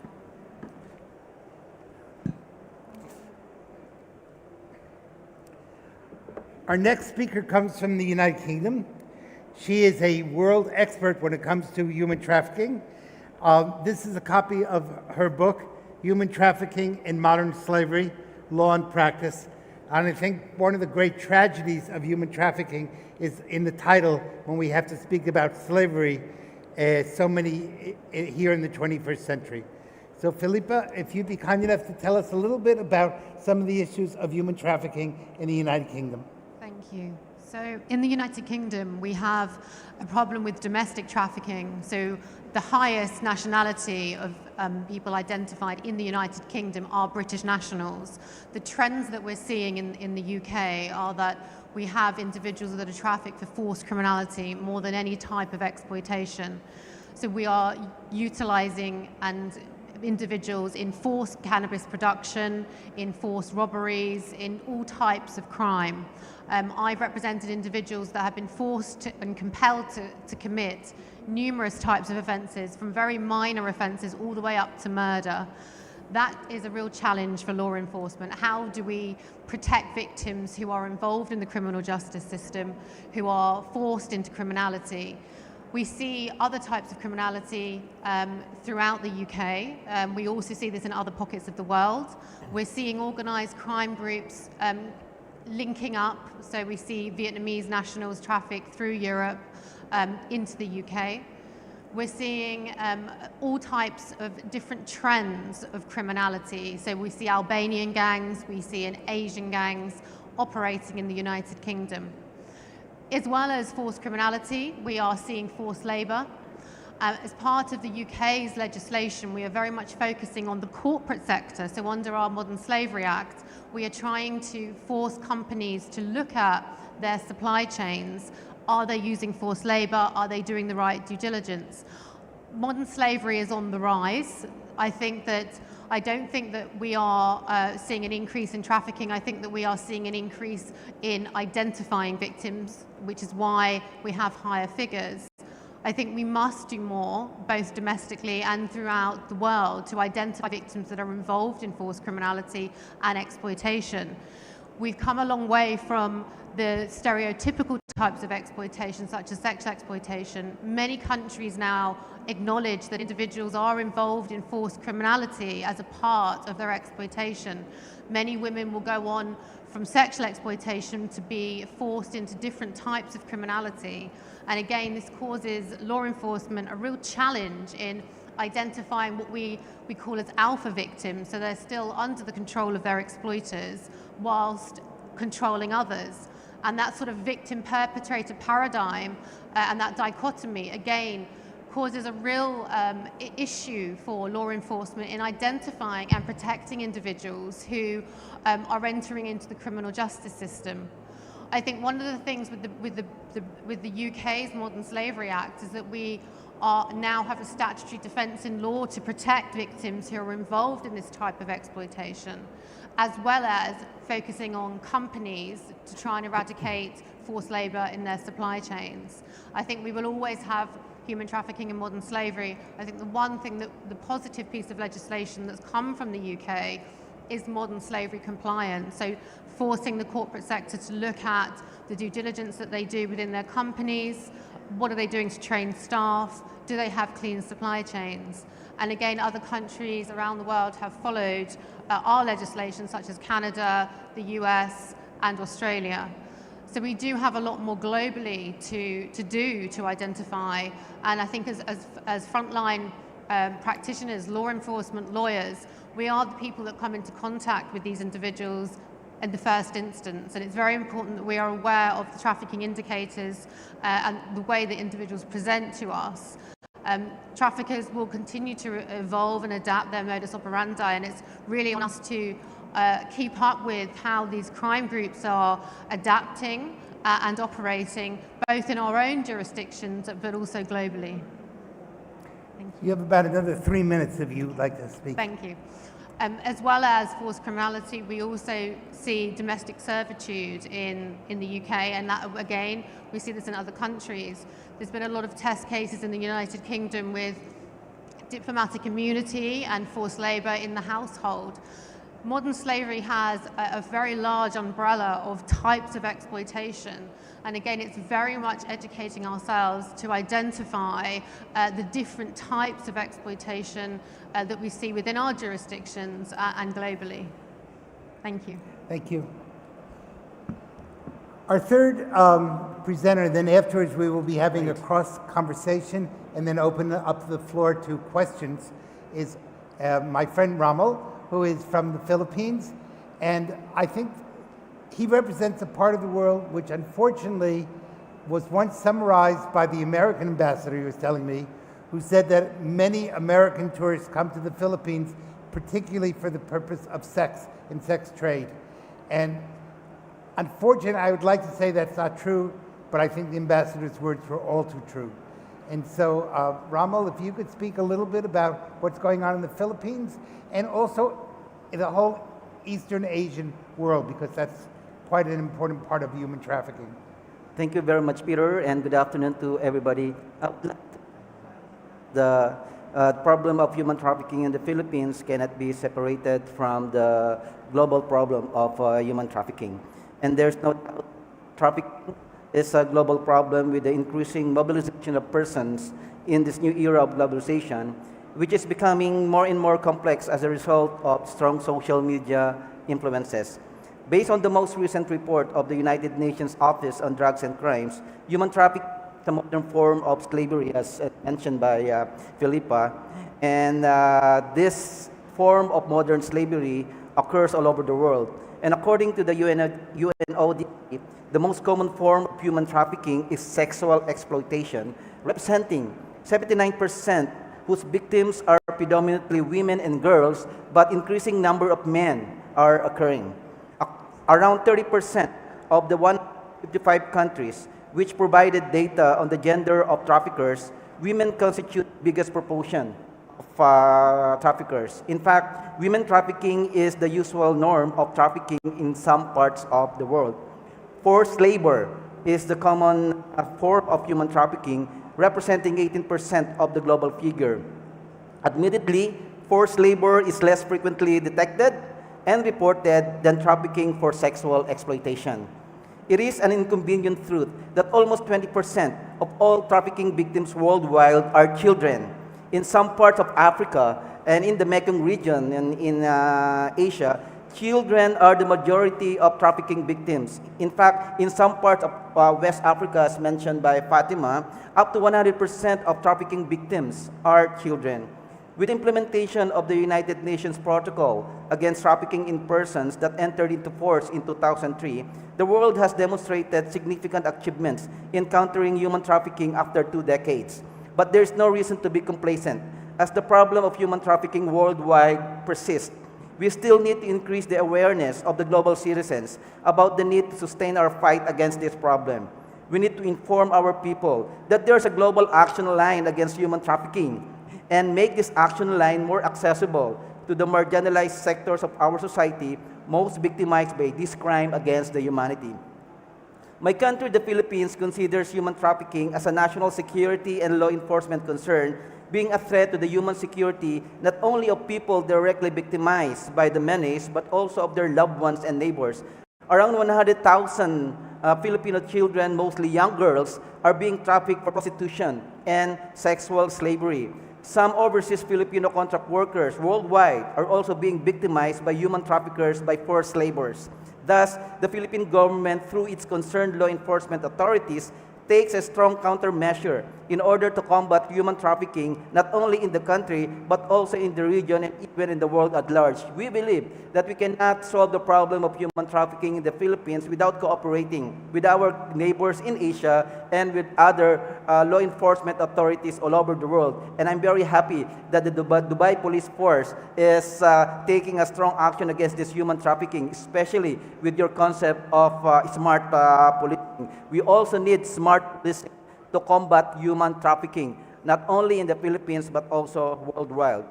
In the 2023 Trafficking in Persons report of the Philippines, the U.S. State Department recognizes that the Philippine government fully meets the minimum standards for the elimination of human trafficking. And according to this report, Philippine efforts included investigating more trafficking crimes, convicting more traffickers, amending its anti-trafficking law, increasing funding to the Interagency Council Against Trafficking, and sentencing nearly all traffickers to significant prison terms. In fact, we passed in 2003 the Anti-Trafficking in Person Act, and we expanded this law in 2012 to make it more effective. Fight against human trafficking in the Philippines is, in fact, a serious concern, and we need the world to help us in this fight. Thank you. I want to thank the three of you for the initial presentation. We have many people here, obviously, from law enforcement. I'm going to ask each of you, just to get the ball rolling, if you had one wish that you would like law enforcement to do, how would you turn law enforcement into your allies in the fight against human trafficking? So we started with Fatima. Why don't we start this time with Rommel, and we'll work our way back. So what would you like to say to law enforcement, and how can they help in this fight? I think what we need to do is greater information exchange on organizations, organized crimes involved in human trafficking. Because human traffickers worldwide are also exchanging information to commit the crime. And we need information, sharing of information to combat the crime. So that's what we need. And I think the Dubai Police has a sophisticated intelligence gathering technology. And we need your help to build our capacity to also apply smart policing to combat human trafficking. So when you say smart policing, how do you refer to smart policing when it comes to human trafficking? Well, maybe you could explain that a little bit better. Yeah, it's the application of technology to identify organizations and individuals involved in this crime. Yeah. Great.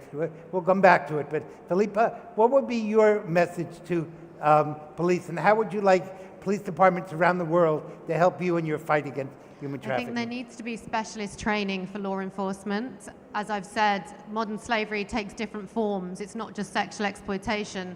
So early victim identification is absolutely key to securing prosecutions against perpetrators. If you don't have a victim that's cooperating with you, it's very unlikely that you will bring that perpetrator to justice. So early victim identification, specialist training on what to look for in the various scenarios that modern slavery can take.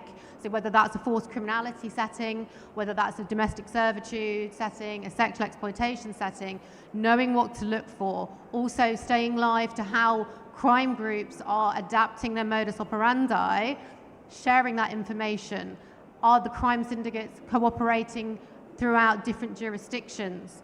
Data gathering and intelligence gathering that we can share with our counterparts throughout the world. One of the problems that we have with Brexit is that we are having lack of information and intel sharing with our counterparts in Europe. So it's so important that we have cooperation between police forces and countries, because this is a global issue and we must share that intel. So it's really interesting that both Rommel and you both spoke about the importance of information sharing. You spoke about it in different ways, but it was still the same thematic that was taking place. One of the things that you spoke about, Felipa, a little bit was the whole issue of training. If you could design very quickly, off the top of your head, 5 or 6 key elements that you would like law enforcement to know, if we were giving them training, what would be the 5 big things that you would like them to know? I think particularly in relation to law enforcement, Yes. in a forced criminality setting, for example, you don't need specialist training to identify, say it's a child locked in a cannabis farm who's being made to produce cannabis plants, which is one of the problems we have in the UK. You need common sense. Clearly that child has not orchestrated that multi-million-pound drug operation. So we should be looking at this through a modern slavery lens and not criminalizing the child involved in that criminality, Yes. but looking at it through a human trafficking lens and get that child to cooperate with us in that investigation. It's very common sense. It's also asking the right questions. Many victims are extremely traumatized and do not want to make disclosures. There are complex, invisible control mechanisms that perpetrators use to control victims. So it's a more sensitive approach, a more human-centered approach, a more victim-centered approach that we need in our training. Great.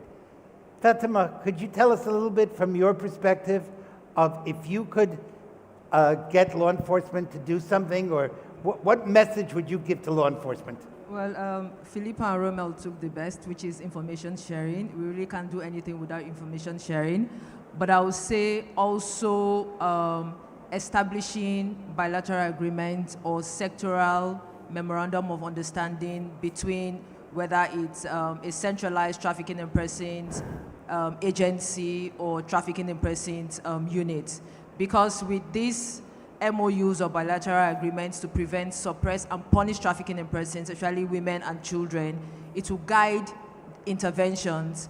Countries will understand what their roles and responsibilities are either under the bilateral agreement or the memorandum of understanding. And I would say, just to add to information sharing, if we can have more of coordinated law enforcement operations all across the world, it will help identify organized criminal groups. It will also help identify human trafficking operations and also identify whether trafficking routes or migratory routes. Thank you. One of the things that my specialty is when it comes to human trafficking is the world of tourism. And we see lots of times that the tourism industry could be doing more to stop human trafficking, and it's not. And also, I discovered that often police departments are totally unaware of this issue. Hoteliers allowing their properties to be used for sexual exploitation, people who are gardeners or people in restaurants, waiters, waitresses, cleaning rooms, etc., are often people being trafficked and don't know how to get out of it. In your countries, do you see those as an issue? And is there something that an interconnection between human trafficking, slave trafficking in the tourism industry? Fatima, would you like to start? Oh yes, definitely. From what you described is something we see not just in Nigeria, we see it a lot in a lot of African countries, where not just hoteliers, we see travel agencies, we see tour operators who facilitate the crime of trafficking in persons. A lot of times, like I said at my introductory remarks, human trafficking has evolved over the years, and the traditional way of thinking about human trafficking has changed. In the past, someone physically facilitates either the recruitment or the harboring or the transfer of somebody. But right now, what we see is traffickers controlling their victims without even having a face-to-face. So we have instances where traffickers send their victims to their brokers or either their transporters or their harborers. And one of the sectors that harbors victims is definitely the tourism industry. We see a lot of victims being harbored in hotels, and in the past year we've also rescued a lot of victims. And when we have conversations with operators that work in this industry, we give them the basic training that they need. We tell them it's as simple as putting your human trafficking hotline. Even if you don't have the ability to identify who a human or a victim is, once you put the national hotline or you put different reporting mechanisms that victims can report if they find themselves in an exploitative situation, we help reduce the crime of human trafficking. Thank you. In the Philippa. UK, the main type of exploitation that we have a problem with is forced criminality, not so much in the tourism sector. We do have sex exploitation and sex tourists and victims trafficked from Europe into those settings, but it's not one of the issues, the types of exploitation that we see as a huge problem compared to other countries. We do have an issue with seasonal workers and the exploitation in farming, particularly with our departure from Europe. So it's not a huge issue that we Yes. see. Again, it's the typology, it highlights the typologies of exploitation in different jurisdictions that we, it's not one of our number one issues. Yeah, we have some cases in the Philippines about Filipinos being trafficked in Southeast Asian countries to work in illegal gambling. They are forced to work not only as operators but also as maid, cooks, and some as prostitutes.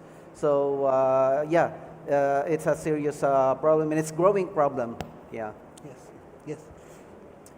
Well, we want to try to open this up a little bit to the public and ask any of you if you have a question that you'd like to ask our panelists dealing with the issue of human trafficking. It is unfortunately a growing problem. I would like to be able to say it's something that's long in the past, but to give you some idea, and I should say that no one knows exact figures, because most human traffickers don't identify themselves. But it is believed that we may have more slavery today than we had 200 years ago. So we don't call it slaves anymore. We call it now human traffickers or forced labor, but it's the same thing. It's just a new word for the old problem. Is there anybody who would like to stand up and ask a question to any of our panelists? If not, I'll ask them some more questions. But if you do have a question, please stand up and shout it out. I see somebody taking a picture. Okay, well, I don't know if we have any questions from the audience, but how about if each of you would pose one question to one of your colleagues? What would you like to know about human trafficking, Rommel, in England or in Africa? Or do you see the same problems? Are they different? Somehow related problem. We have seen some cases of Nigerian being trafficked to the Philippines to commit various crimes like cyber crimes, and we have also seen Filipinos being trafficked to Africa to do the same thing. So I don't know if our countries are cooperating to combat this crime, and I'm very much interested also to ask Philippa, because we look up to the developed countries for capacity building and assistance to build our capacity to combat this crime, especially from our part of the world, the developing world, from Africa and Asia. I would say Nigeria and the Philippines, we have almost the same trends and patterns when it has to do with human trafficking. Philippa alluded to the fact that a lot of the trafficking that goes on are for sexual exploitation, which is something we see in Nigeria. So a lot of victims who are trafficked for sexual exploitation, then are also trafficked for labor exploitation. We've had instances where we had to intervene on Filipino citizens that were trafficked into Nigeria for labor exploitation and sexual exploitation. So just to re-emphasize the fact that when we talk about human trafficking, it's very diverse, but it mostly has to do with sexual exploitation, and it is mostly women and children that get exploited. In my current position as Director General of the National Agency for the Prohibition of Trafficking in Persons, I think I've only come across one instance where a young boy, a 27-year-old Nigerian, was trafficked to Bahrain for sexual exploitation. That was the only time that I've come across a man being trafficked for sexual exploitation. But a lot of times we have men being trafficked, women and children being trafficked. And trafficking to the UK, we see cases of Nigerians being trafficked for mostly labor exploitation. And yeah, I would say that is the common thread that is amongst us. So the UK is a destination country. So we do have many victims from the Philippines and Nigeria, predominantly the purpose of sexual exploitation, but also forced labour exploitation. And it's working with, I mean, we have under the Modern Slavery Act an anti-slavery commissioner. There is a position, and our commissioner works with countries who are high-risk countries to identify trends, to build relationships, to see what can be done to limit the amount of victims being trafficked from a particular country. And our commissioner, the previous commissioners, have visited those countries to see what can be done to cooperate with law enforcement and to limit those numbers. Philippa, I thought you made a very interesting point, and I wonder if it also our other two colleagues would see the same thing. And that is, you spoke about the fact that we often see the victim of human trafficking as the guilty party rather than the victim. And so we victimize the victim. I know that is, for example, a major problem in Eastern Africa, where people have been trafficked and then they're arrested for being in prostitution or whatever, working illegally, when they really had no choice. They're the victims. Is that a problem that we also see, not only you brought it up in the UK, but also in the Philippines and in Nigeria? It used to be a problem, but right now we have a specialized anti-human trafficking law enforcement agency, which is the agency that I head. We have a revised Trafficking and Person Prohibition Enforcement and Administration Act, which is the primary law against anti-human trafficking. And in that particular act, we have sections that has to do with victims protection.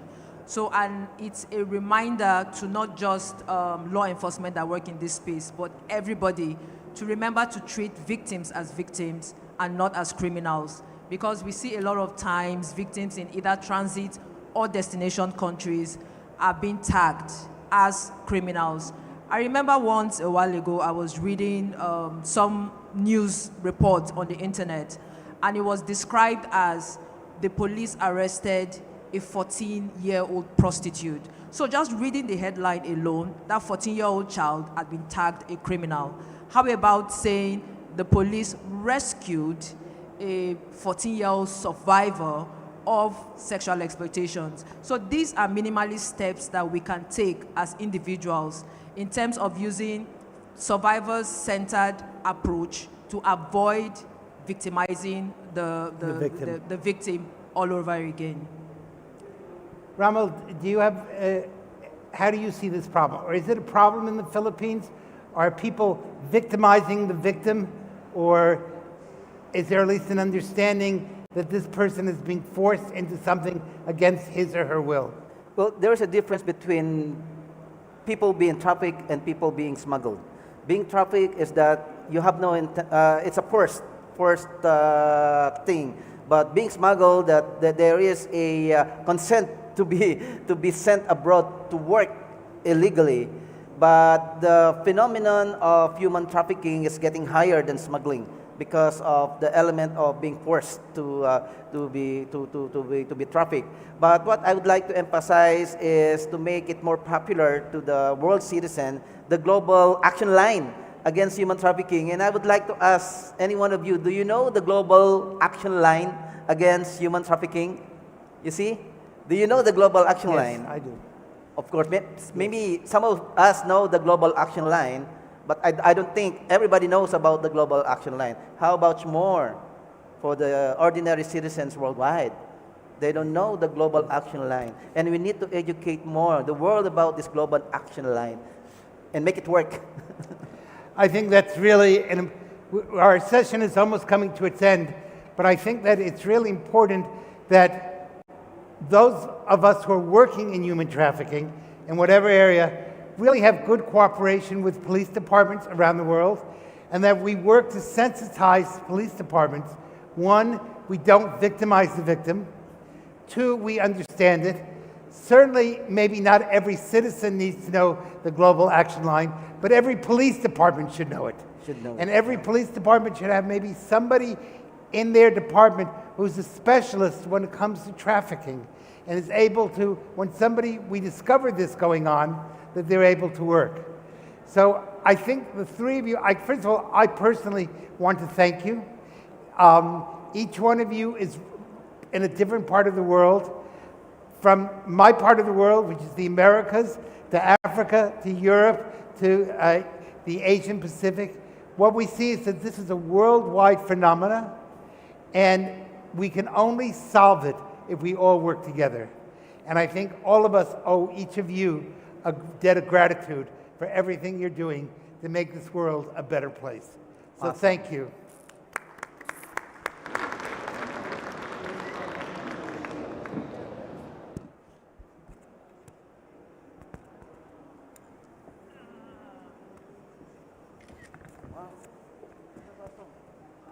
Thank you to our esteemed panel for this wonderful discussion. We are going to do a quick change of setup again. But while we do that, I'd like to invite our next speaker on stage, Mr. John Sheehan, SVP Exploited Child Division and International Engagement from National Center for Missing and Exploited Children, who's going to talk about integrated strategies to prevent child abuse and exploitation.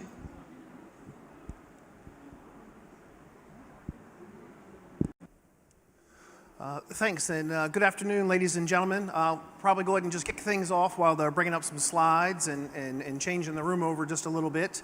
My name is John Sheehan, and I'm a Senior Vice President at the National Center for Missing and Exploited Children.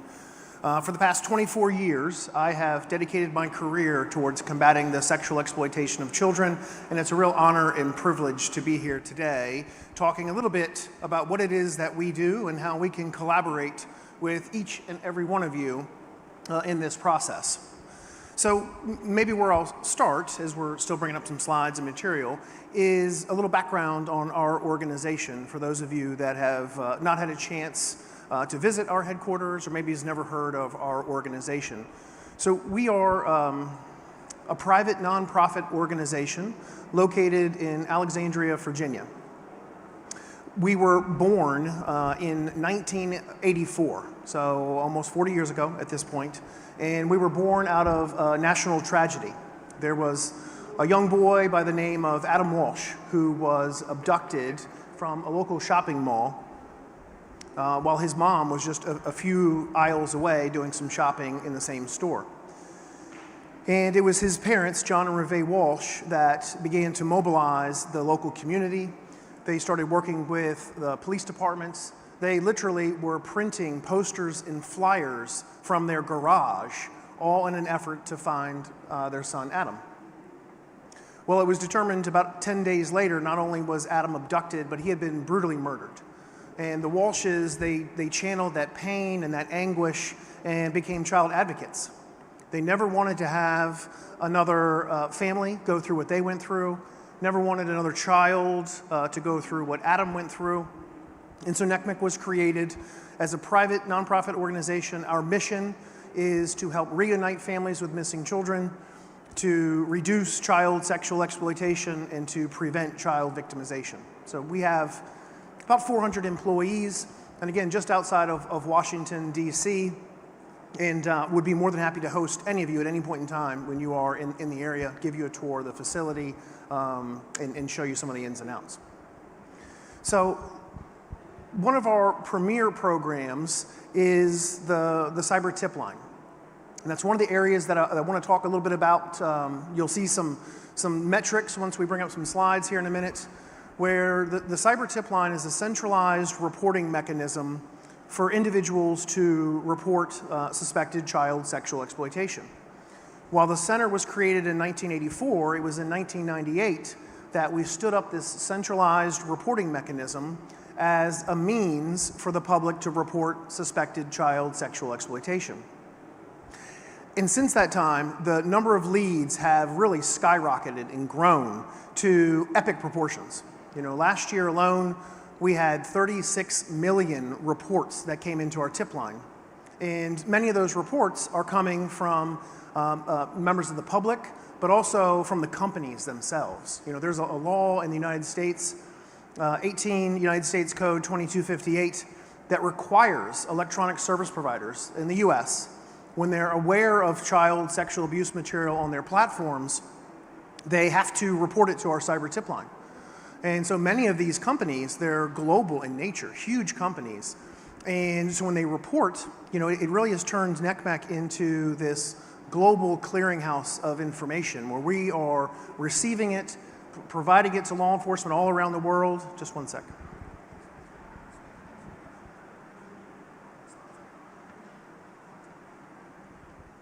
There we go. So there's our headquarters that I was talking about just a few minutes ago. Here's the volume of tips. So I mentioned that US providers are reporting into the cyber tip line. You see this trend line where it's just going up and up and up. And it's because many of the companies are using proactive tools to identify child sexual abuse material or the grooming of children, the enticement of children, and they will report that information into our tip line. 36 million reports last year, over 105 million files within those reports. So images, videos, chat conversations, it's all within the cyber tip line. We in turn provide this information to law enforcement. We want to get it into the hands of law enforcement as quickly as possible. One piece that I'll point out to you is that while the vast majority of these reports are regarding child sexual abuse images and videos, we're also noticing an upward tick in the number of reports that are coming into our tip line regarding the enticement of children for sexual acts. We're really trying to get them to produce images. In 2022, there were 80,000 reports that came into the cyber tip line regarding enticement of children. Last year, that number jumped up to 180,000 tips. And we're going to talk a little bit about why. I want to put some of those trends on your radar so you're able to just stay ahead of this curve. Just by the sheer nature of the cyber tip line and the information that's coming into the tip line, we have turned into a global distribution hub of this information. Right now, there are about 160 countries and territories around the world that are accepting cyber tip line reports. And I can tell you through a very close working relationship and partnership with the Ministry of Interior here, as well as Dubai Police, cyber tip line reports are getting in country, and amazing work is being done to safeguard children here in the UAE. We are really proud of that working relationship that we have with law enforcement. But of course, there are more than 160 countries and territories around the world. We have a partnership with Interpol. So any countries that are not accepting information directly from NCMEC, Interpol will receive elements of that information and share that with NCBs all around the world as well. So there's very few countries around the world that in some way, shape, or form are not accepting or receiving information from us from our tip line.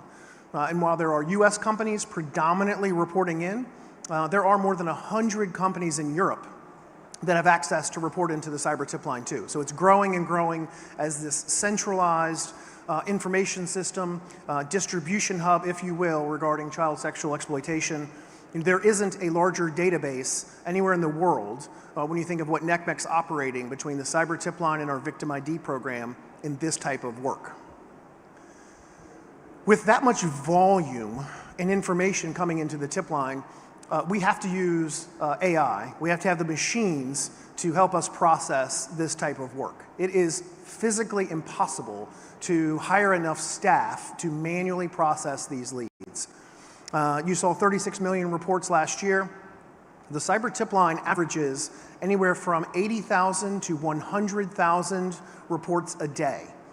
So that kind of volume coming in, we're using AI for good.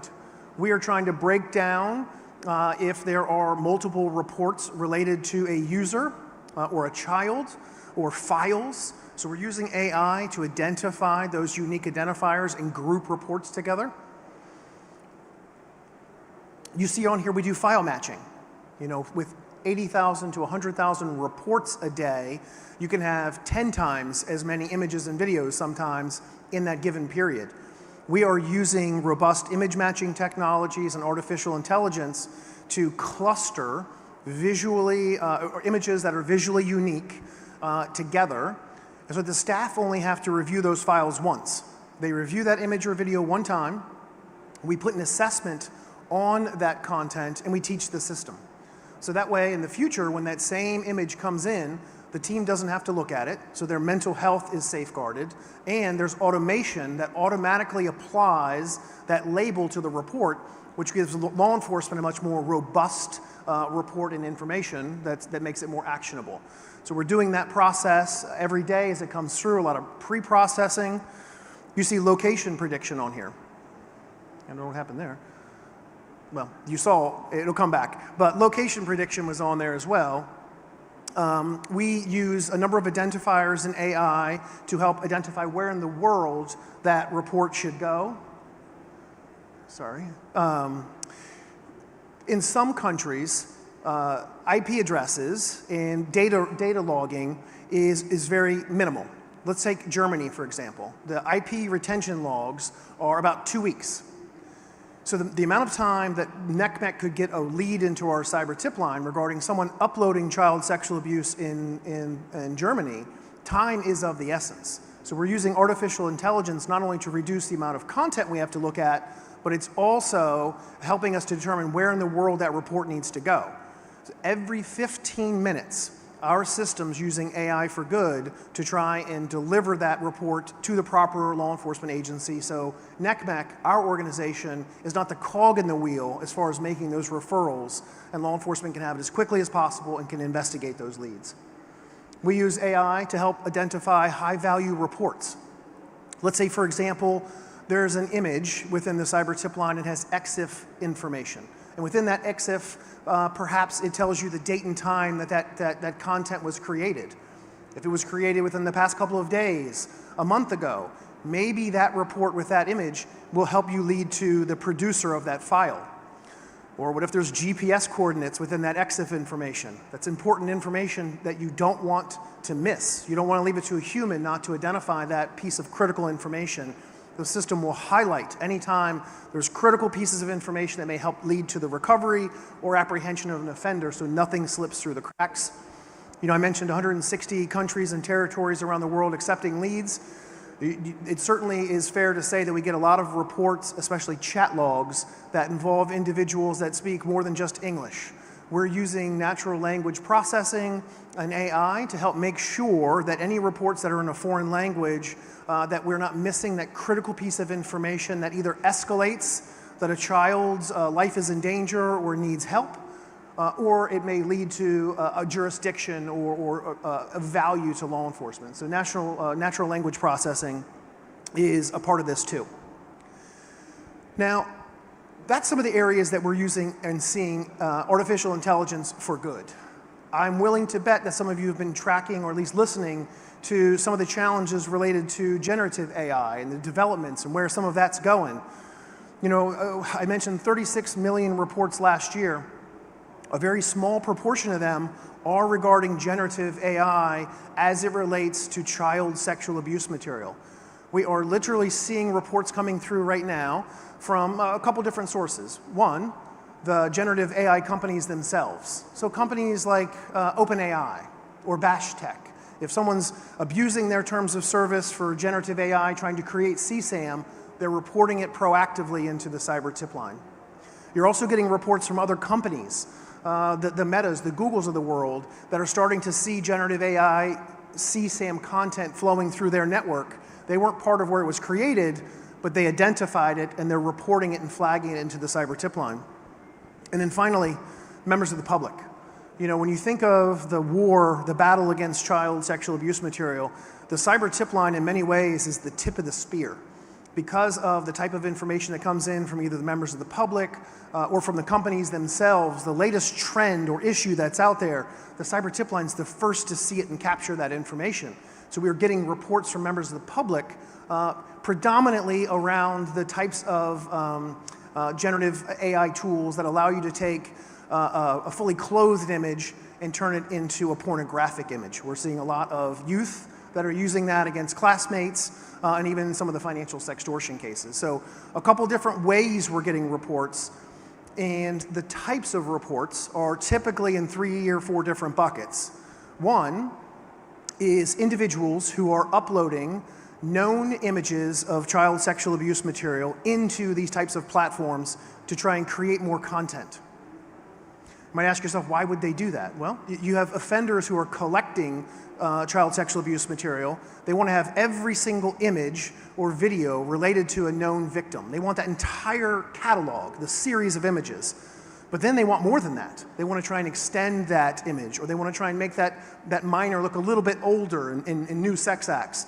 So they're actually uploading this content into the platforms.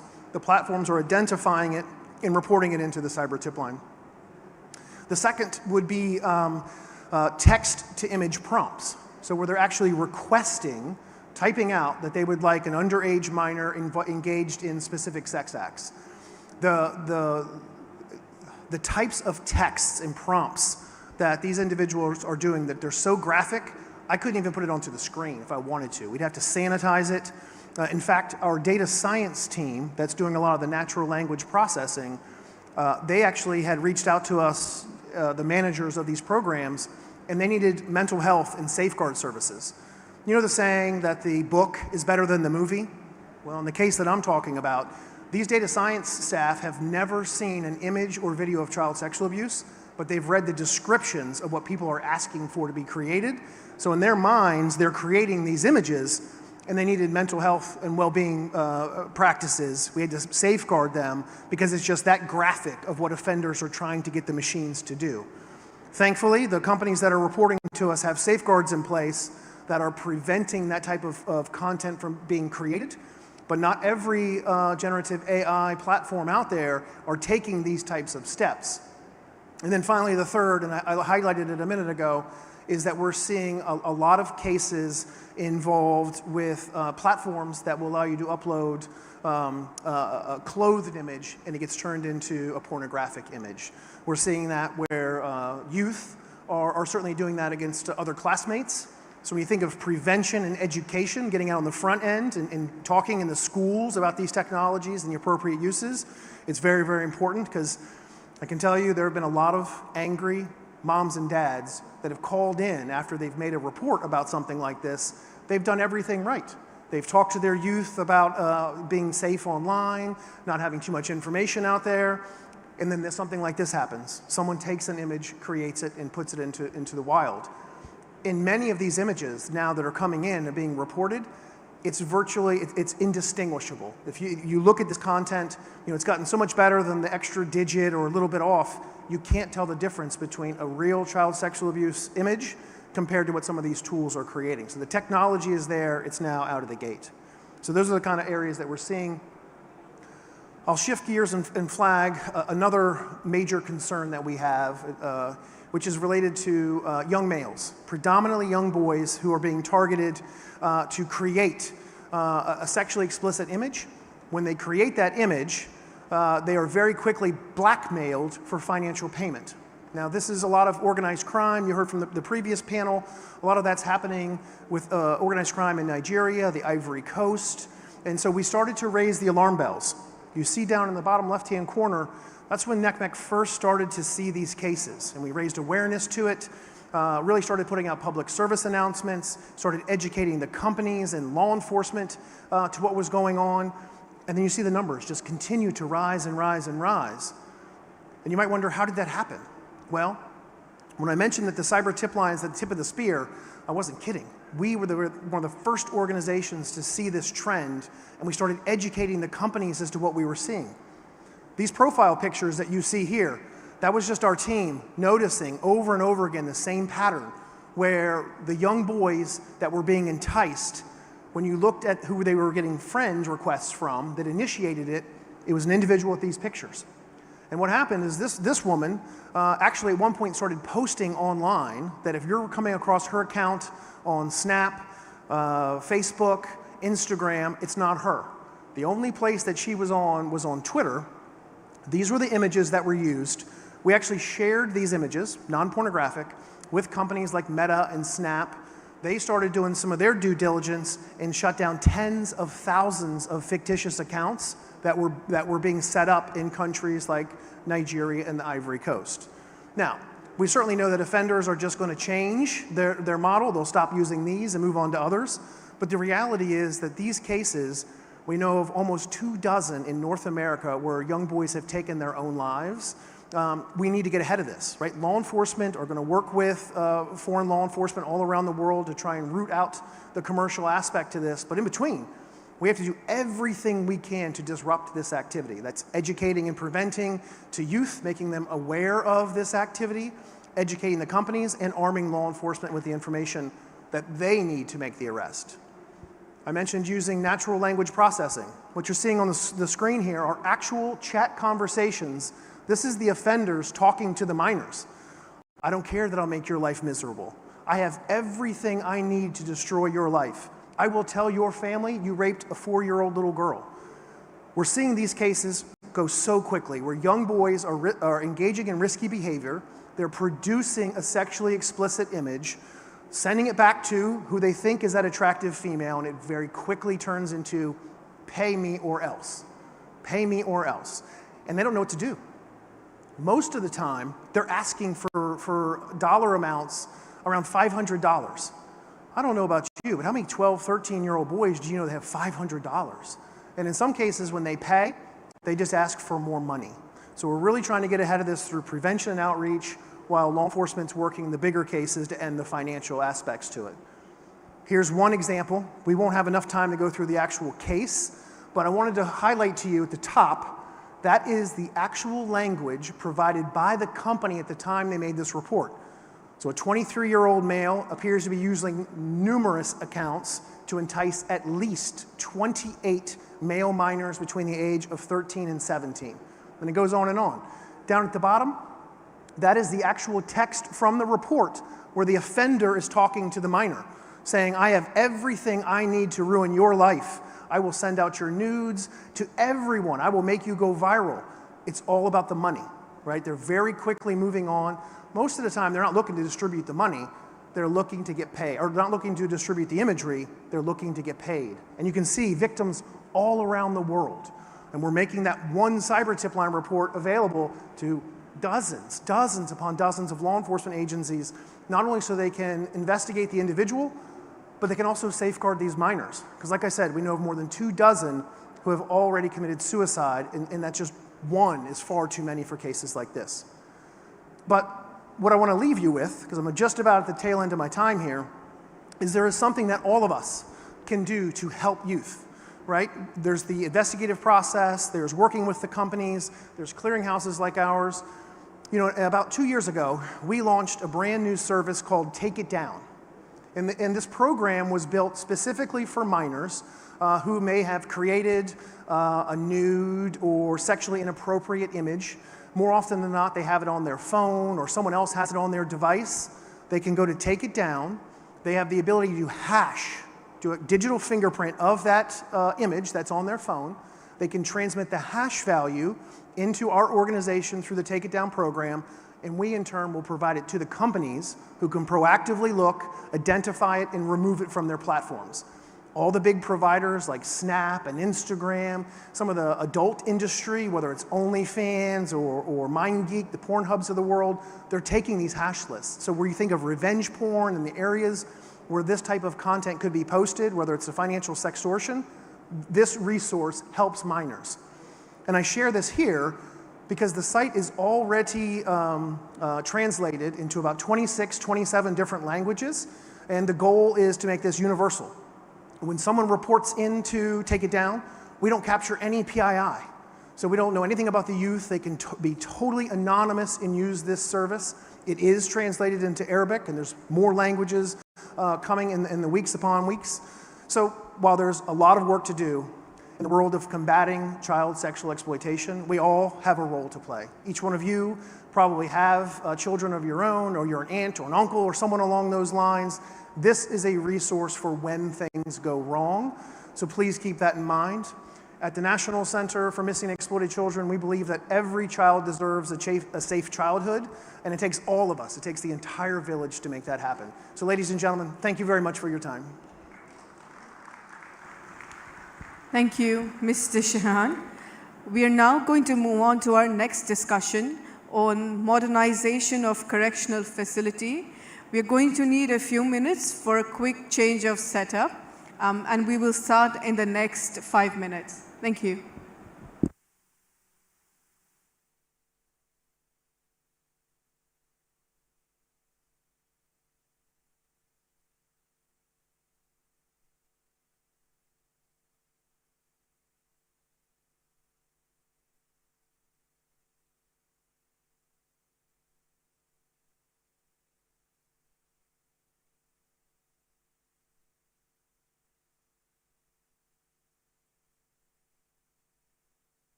Ladies and gentlemen, we request you to kindly take your seats as we are about to start our session on modernization of correctional facility. We'd like to welcome our panel, and I'd like to invite our moderator, Mariam Mani, Program Manager and Head of Sustainability from Dubai Police, to start the discussion.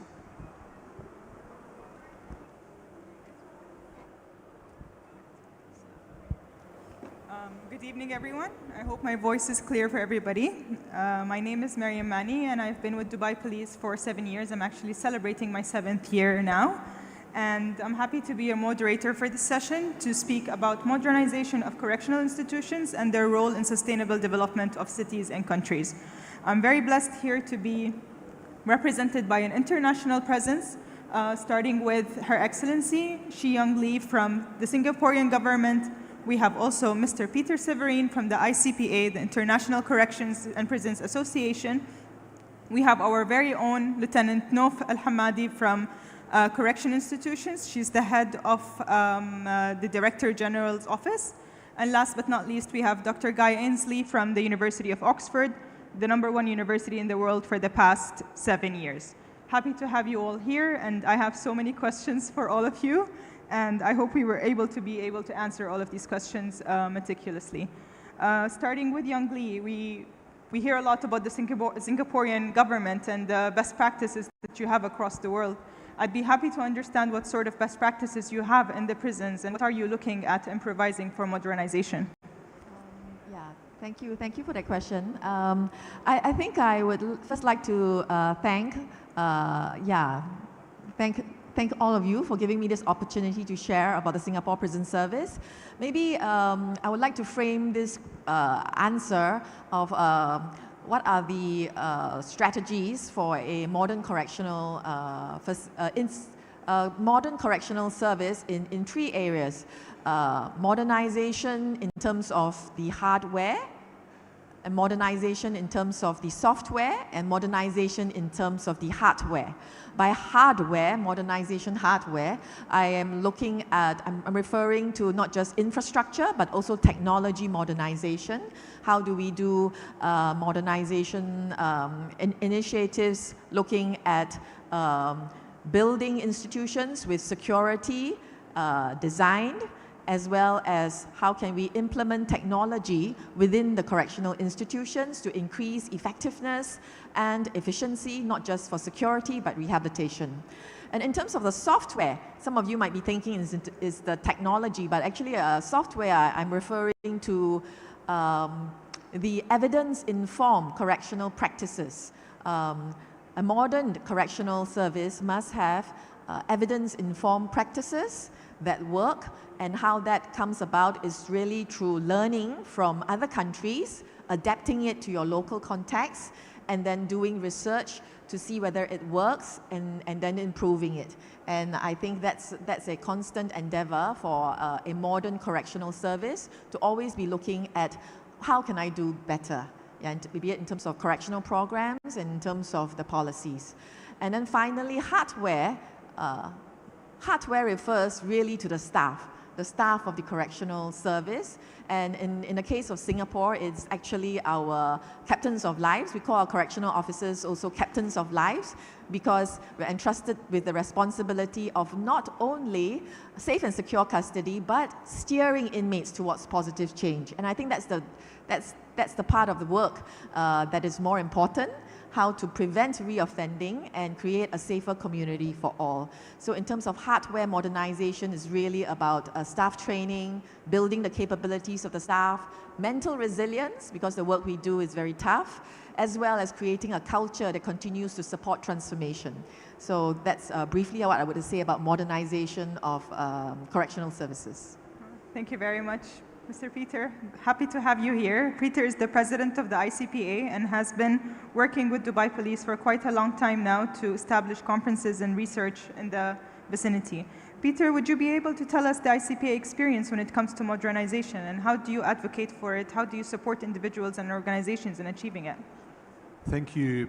May I also thank the organizers of the World Police Summit most sincerely for inviting me to be part of this outstanding event, and the whole of our ICPA board was actually here a couple of days early to have a board meeting, so it's fantastic. ICPA is an organization that's quite unique. It brings together members from the public sector, the private sector, the non-government sector, academics, to really share what is best practice in corrections worldwide. We are a global organization, and like Commissioner Shi mentioned, what we're trying to do is share what really works well, so that countries can take that away, adopt it to the way it best fits in the context of their culture and also their country, and improve corrections through that approach. So ICPA is holding a major conference every year, and we also have some very specific conference looking at technology or looking at planning and design, at research. The major conference this year will be in Singapore, but we also have an event before that at the end of April in Istanbul. So if you're interested from a corrections perspective, coming together to actually exchange with professionals, like-minded people, your experience and learn what others are doing, to take it back and adopt it to your own circumstances, then ICPA has done its job well. Before I lose this question, I have another question for you. So from a global perspective, what are the key focus areas that countries look at when they look into modernization? So the key issues that we have is, in many countries, overcrowding. So prisons are just too full, and there need to be a lot of initiatives taken to address that. And the initiatives are not just building more prisons. It's about making some smart decisions in relation to policy. In the other area of concern in many countries at the moment, particularly post-COVID, is that it's more difficult to actually attract staff working in prisons. I understand that is not an issue here in this part of the world, which is fantastic, but certainly in other parts of the world. And then, of course, most importantly, how do we actually improve our practice so that less people come back to prison? So if they've done the wrong thing, if they have to serve a period of time in custody, what can we do that actually works and makes a difference in their lives so that they don't reoffend? So there are just a number of the key issues of concern and areas of focus for ICPA. And again, there are great practices out there that we share and that have been adopted, including practices that Commissioner Xi was already talking about in the Singapore context. Okay, thank you very much. Lieutenant Nof, ready for my questions? Yes. Okay, perfect. So I just want to ask you, from a Dubai perspective, you've been working in the prisons for quite a while now. Yes. What are the different technologies that Dubai is adopting to modernize its institutions? Thank you, Mariam. Thank you all for being here. At the beginning, the General Department of Correctional Institutions have implemented a technology framework. This framework has 7 programs that support our core function, and for the benefits of the institution and, of course, the benefits for our inmates. During pandemic, the adaptability of this technological framework supported the institutions, which shows that the institution is ready for the crisis management. Speaking about some of the services, starting with the financial services, which is very important for the inmate. It's one of the kind globally in corrections. This service, I'll tell you one example about it. Before, the inmate family should attend to our correction in Dubai through the working timing only to deposit money for the inmate and for him. But now, this service has more than 4 channels. It's globalized. It can be made through 24/7. Another service, we have the medical service, which is very important. This service was implemented virtually through the pandemic. So we can reduce the physical contact, and we still continue giving them the medical support that they need. This service is also introduced with advanced machines, as the TB machines, reducing the timing from 3 days to 3 minutes only, preventing the overcrowding in the cell, and we don't need to isolate inmates before knowing if they are detected or not. Speaking about the educational program as well, which is playing a big role in the rehabilitation, we shifted our classrooms to virtual classrooms, so they can continue in learning and giving them advanced learning methods. And another service that I will speak about, it's the online visits. Before, if the inmate family, they should come. Some of them, they live far away. Some of them are not in the country. Some of them, they can't because they're old. But now, we send them a link to their phone number or their email that is registered. And if they need help, we send our employees to their home to support them, to show them how to attend, and they can do it globalized. Thank you, Mariam. Thank you, Nof. Appreciate it.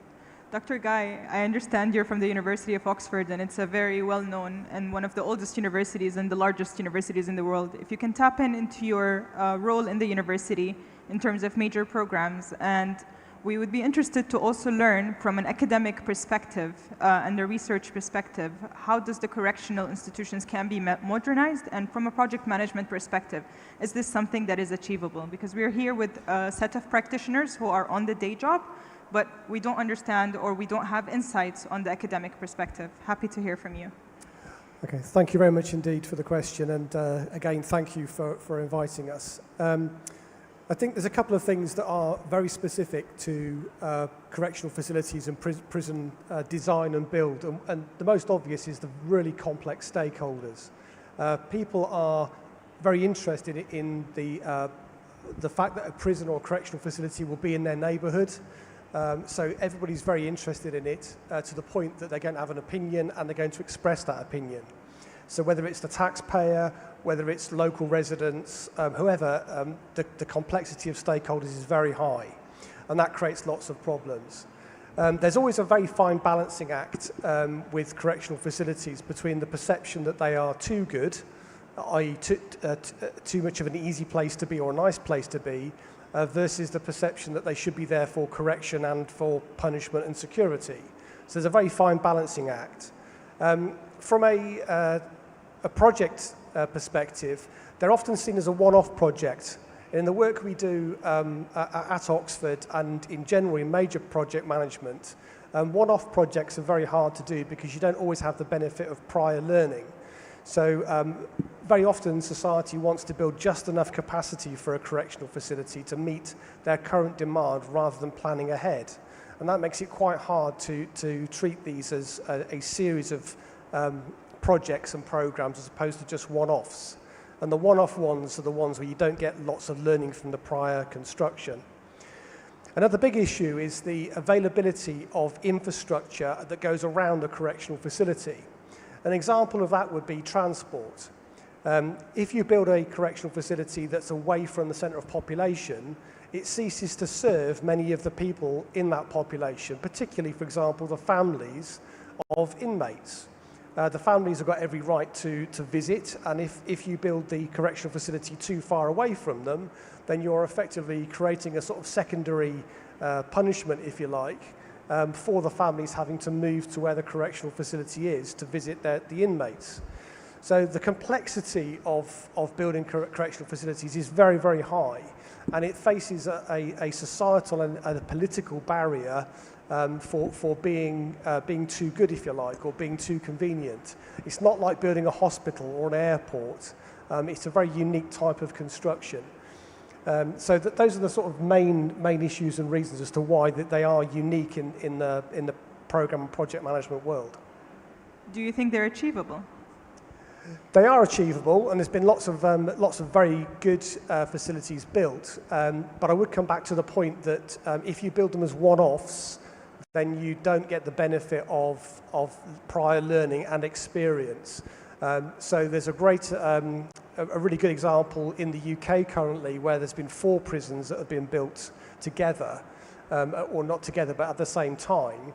And there's a lot of learning that can get transferred from one to the other. So there's nothing specific about the physical construction of these buildings that makes them impossible to achieve on time and on budget, but they are unique, and it's not like building any other type of building, and that needs to be considered. Thank you very much for this insight. I actually have a question for you following up from what Dr. Guy was mentioning in terms of the challenges, but yet also the best practices. I think there are 2 questions in one. So you've mentioned the Captains of Lives. Yes. And that's an initiative that I've heard of, and I think it's one of the best practices that I've read about initiatives in prisons.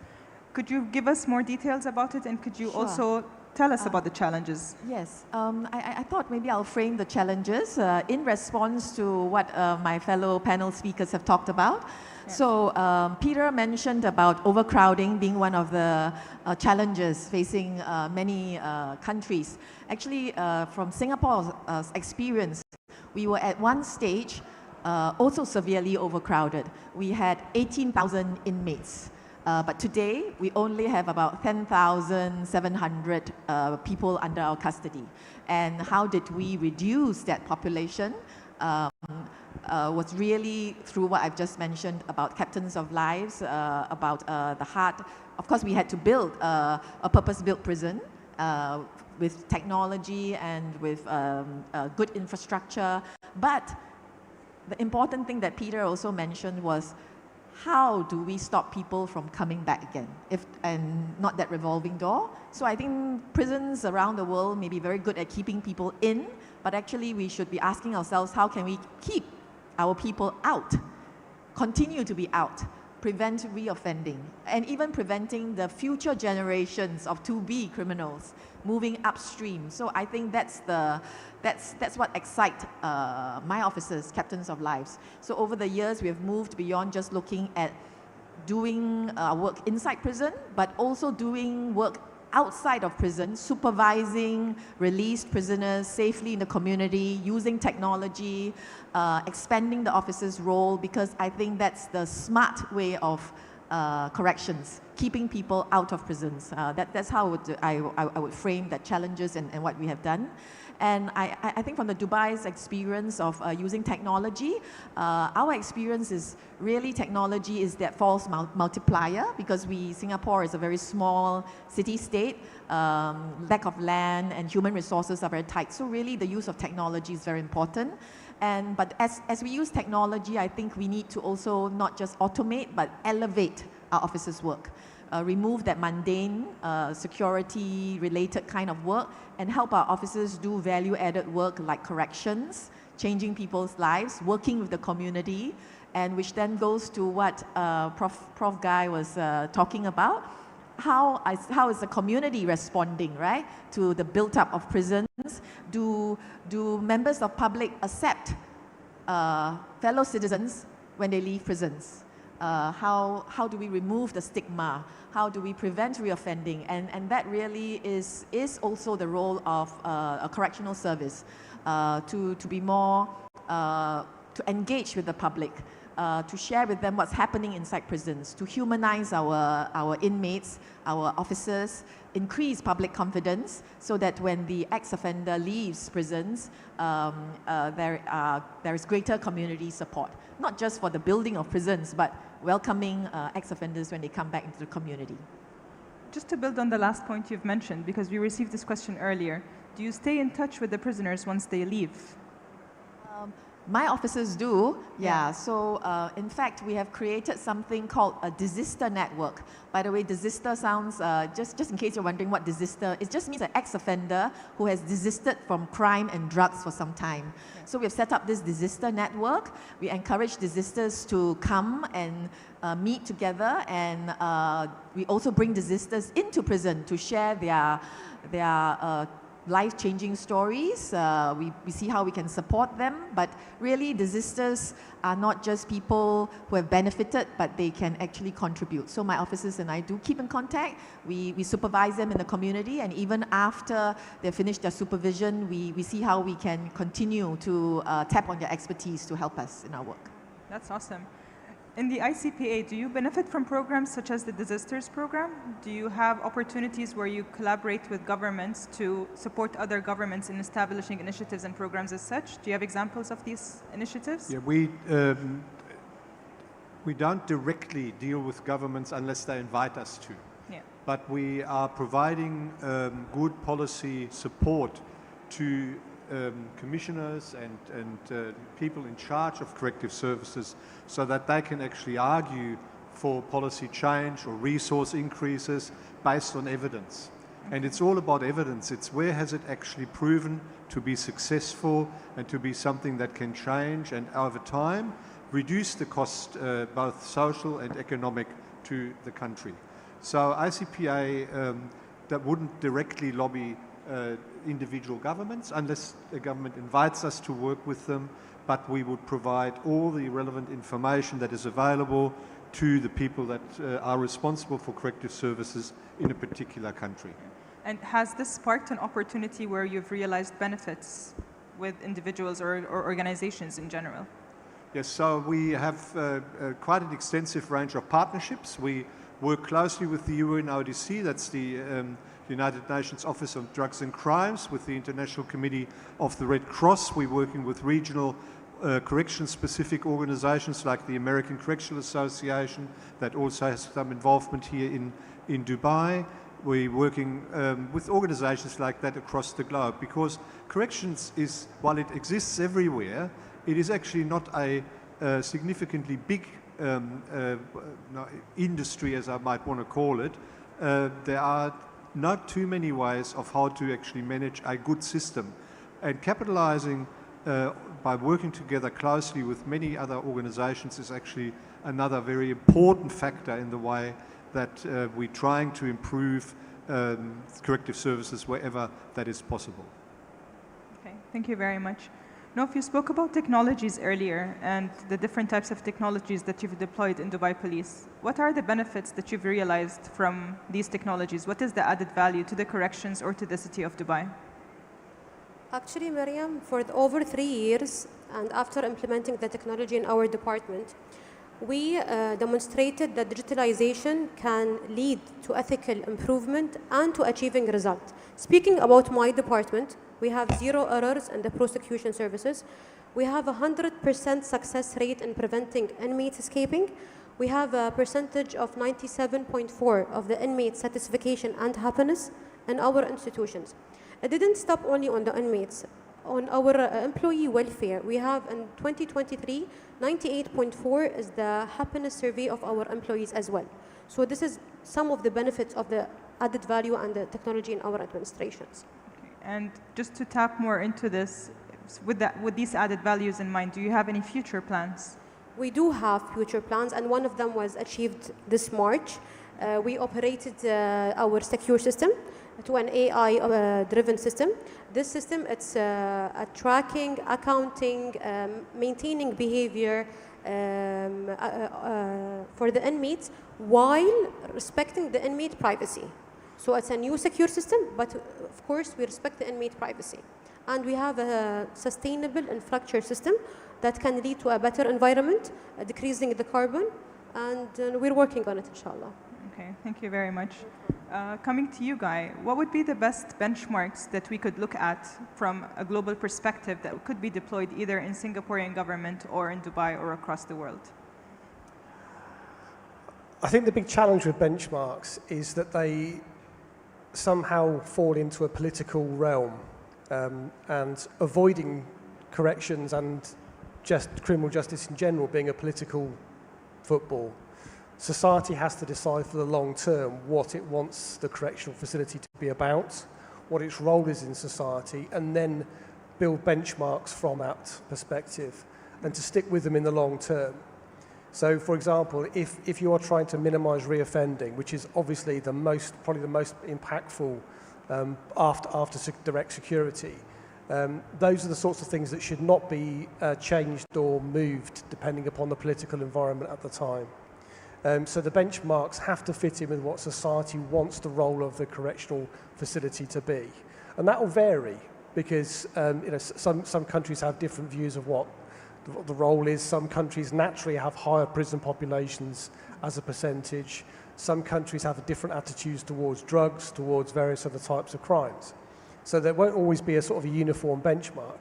But stability is the key thing, and the stability has to be for society's long-term understanding of what it's about, not current politics.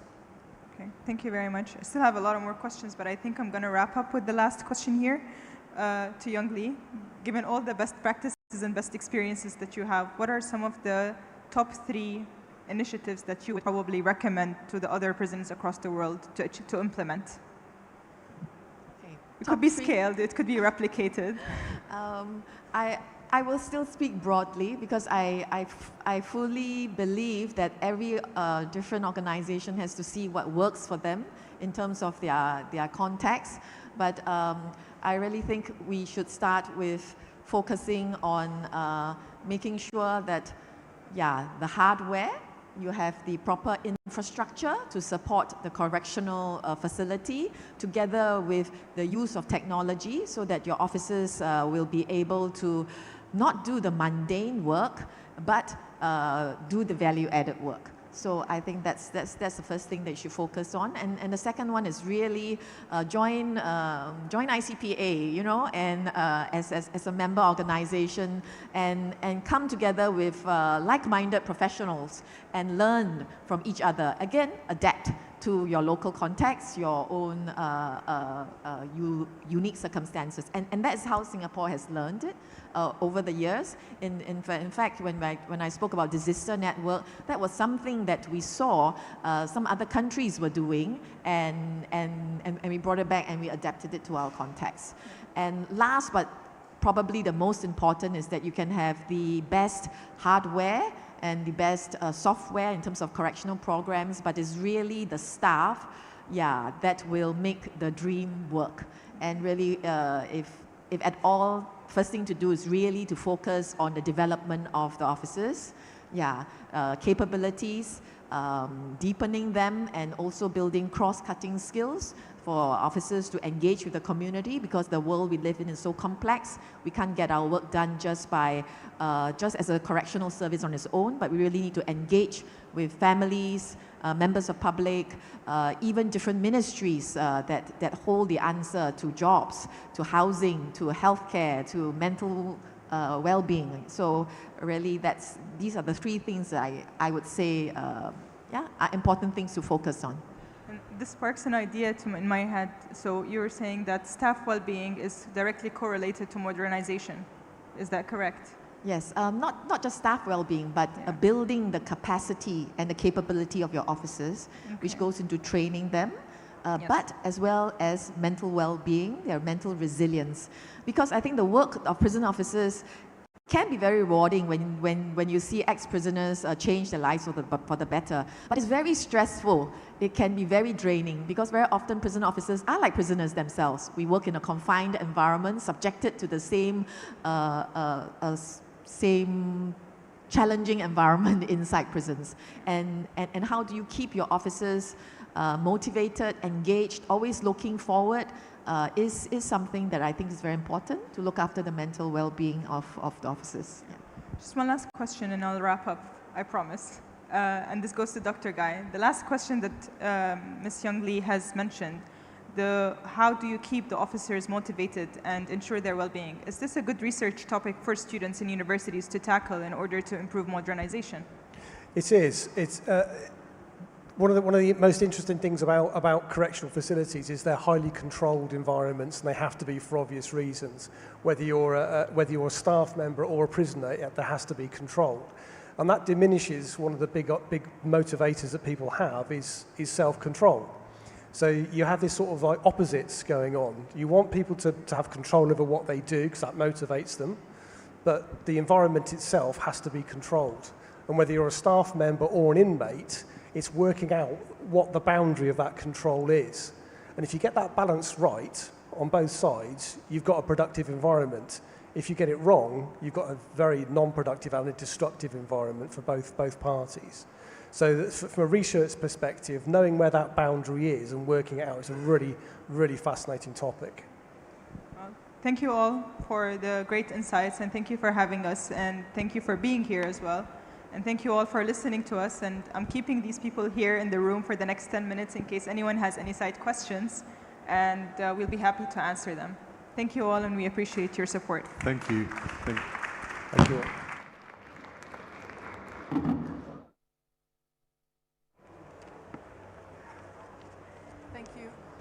Thank you to the panelists and the moderator for this discussion.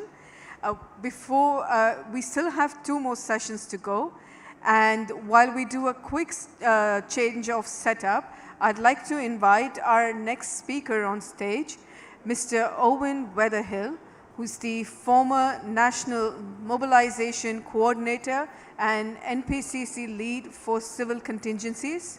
He's going to be presenting about rebuilding public trust and confidence and why national leadership matters.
Ladies and gentlemen, we request you to kindly take your seats as we are about to start our next session. Sessions on rebuilding public trust and confidence and why national leadership matters. Our speaker on stage is Mr. Owen Weatherhill, who is the former National Mobilization Coordinator and NPCC Lead for Civil Contingencies. Thank you for the introduction there. And thank you, first of all, for the hospitality and the invitation from Dubai Police. And I'm really grateful to be here on behalf of Andy Marsh, the Chief Executive of the College of Policing, who unfortunately couldn't be here today, but has asked me to step in and give this presentation to you. What I'm going to do first of all is just give you a little bit of context around UK policing. I'm conscious that all of our policing districts look different. Why national leadership matters is relevant when you look at the construct of UK policing. So I'll briefly cover that for you so you understand it, and then I'll talk about the issues that we currently face. So as you can see here, this is the UK. It is configured of many different police forces. Whilst we have one UK government, we do have 3 devolved political administrations. That becomes relevant because 2 of those also fund and have political governance of policing in those areas in Scotland and Northern Ireland. There are 45 geographic police forces. There are another 3 specialist national police forces, and each one of those is operationally independent of each other. Nobody can tell that police force what to do. The chief constable for that force is operationally independent. So when you start to deal with national challenges, understanding that framework becomes really relevant, and you need a plan for how can you drive and deliver a national cohesive approach to the issues that you're facing. So that's the quick background and the summary of how we are configured. So let's deal with the current context in the UK then, because this is what is driving that requirement. It's what's driving the confidence or the confidence crisis in British policing. So this is a headline from a few years ago: Sarah Everard murdered by a serving Metropolitan Police officer. A truly horrific crime. He abducted her, he murdered her, and things that follow over the next 2 to 3 years are all driven by this, and they are interconnected with the confidence issues that we now face. Sorry, my clicker stopped. Very quickly, the media started to pick up on this and rightly ask questions of policing, and things have compounded as we move forward. We then find out that police officer was one of our VIP protection officers, given one of the most responsible tasks in Metropolitan Policing to look after VIPs, embassies, and subject to, in theory, some of the highest vetting in the country. But we didn't spot that. We didn't spot the problem that he presented until it was too late. From that, there were then questions rightly asked around internal management of cases that get referred for investigation and complaints around police officers.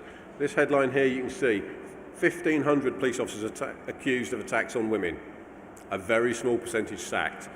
All of this driving that fear that we are not looking after our staff, identifying the issues, identifying the threats they present, and ultimately not looking after the public. And collectively, it takes us here. A real lack of confidence in policing from women in particular. They don't trust us. An independent inquiry is then launched by the then Home Secretary. A picture there with the Commissioner at that time of the Metropolitan Police. The Met is often the focus for many of these things. In this case, it was also a Met officer that was the offender. The other individual I showed you there, David Carrick, a serial rapist, again, another Met officer. So whilst this is very much focused on Metropolitan Policing officers in London, these issues affect policing across the UK. And it has affected confidence across the UK. That story compounds and develops on, and ultimately it leads to, at that time, the Commissioner, Cressida Dick, resigning. There were a number of issues that led up to that, but the Sarah Everard murder, the issues around the crisis around confidence in policing and in Met officers in particular gave rise to that. Her position became untenable. But there are other things going on too. So this is a headline, Stephen Lawrence, for those of you that don't recognise this. Now this is a murder that happened many years ago, actually as I joined the police service. I've served an entire career and retired last year. this is still in the headlines because the issues surrounding that murder, how the police handled it in London, how some of the issues that have come out since have questioned the quality of the investigation, some issues around undercover policing, and also, ultimately, whether or not there were assumptions made, whether there was bias because the victim was black. Collectively, all of that is still around as an issue, a concern around whether or not an effective investigation was done around that. This is a headline from only a year or two ago. That is still very much in the public eye, very much in the media eye, and it is driving that confidence and that lack of confidence from different perspectives. A whole series of issues around racism in policing as well. This again is a London headline, but it exists across the country. And collectively, it takes us to this. So this is 2022 versus 2023 figures. The most recent ones are the ones nearest to me. Every metric is going the wrong direction. Every single one of those is on a downward trajectory. And that's the current context in UK policing. That's how the media perceive us, that's how some of the public perceive us, and none of that is a good place to be. So what's our plan? What do we need to do about that then? So the key themes, I've touched on already, I'm going to skim over them very briefly. Sexism, clearly. This is about male officers offending against women predominantly, and some of their behaviours in the workplace too have become evident. We've got issues around racism. I've touched on the Stephen Lawrence issue, but there are others there. That is very much alive and kicking as a key theme in policing at the moment. We are not as representative as we want to be, and there are real concerns from minority groups around our ability to adequately protect them, to represent them, and to police them fairly and equitably. Vetting is a real issue, and this comes back to both the Carrick and the Wayne Couzens cases, drivers for that murder and the serial rapist investigations. Real questions around the effectiveness of the vetting that we do of our officers and whether it actually is doing what it needs to do. And then collectively, that lack of confidence that I've already touched on. So they're the key themes. I'm going to dig into one or two specific areas now. So one that really keeps coming through then is violence against women and girls. So I'm going to deal with some of the numbers and the key headline metrics which give you an indication of why this is an issue and why we've got an explicit national strand of work wrapped around it now. So, of all of our recorded crime, 17% is domestic abuse. That's a huge number. 26% of children exposed to some form of domestic abuse in their house. And 1 in 5, 20% of women and girls have experienced stalking. Those are horrific numbers. And if ever you needed something to say, why do you need to put an explicit work strand around violence against women and girls, it is really clear from that. And that's exactly what we did. And that's what we've done over the last 2 to 3 years, is to focus on those issues and work out how can we do things better, how can we develop our approach to better protect women and girls and to drive down those numbers in the right way and to drive up the right numbers around identifying the offenders, prosecuting them successfully, and actually protecting women and girls. So this is the approach, a very clear and explicit national function. We have a number of national thematic leads. I spent the last 5 years of my service driving national coordination. This was not one of my work strands, but it works in a very similar way. We have a number of identified national thematic leads that lead this work, and their job, their role, is to get the buy-in of those forces back to that mindful of that structure I showed you at the beginning there. There is a need to bring all those forces together, get them on board, and get them lined up to do the same thing as equitably and as consistently as possible, so that we're all trying to get to the same objective. How we did that for violence against women and girls is that national lead, a number of resources aligned around that, and then some clear thematic plans and work streams designed to deliver a number of things.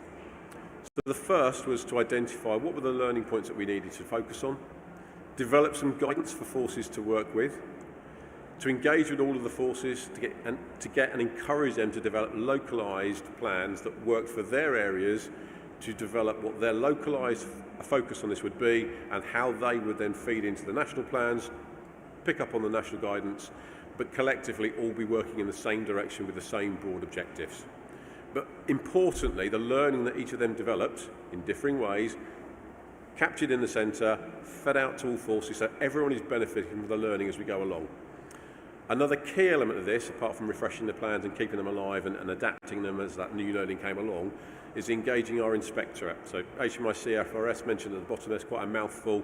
It is our inspectorate nationally of police forces that looks at how they are performing, what they do, how well they're doing it, where they need to improve. Deliberately bringing them in at an early stage to be part of this scrutiny, this oversight, to make sure that we are learning from the mistakes, we are developing, we are improving, and those action plans are actually delivering tangible benefits for the public and safety ultimately. Insight I've talked about, so those reports, there's been several now. Early insight fed back to forces, publicly accountable, published, shared with government so that we are absolutely accountable for the progress we are making, or if we're not, what are we going to do to fill the gaps? National threat and risk assessment too, developing that on a local level too, and some clear specific priority areas. I've touched on domestic abuse, rape is another area where there's an explicit plan around that and a national piece of work that leads on it. And identifying key areas where we need to develop and to improve and to make sure that there is the right kind of trajectory and the right kind of progress. So let me talk about some of that progress. I'll just touch on domestic abuse because I haven't got the time to go over lots of it, but this gives you an indication of how that step change and that focus and those localised plans have started to drive change. So initially, I'm comparing now 2022 with 2023. We've got the same broad levels of recorded crime. There's very little difference in how much is being reported to us.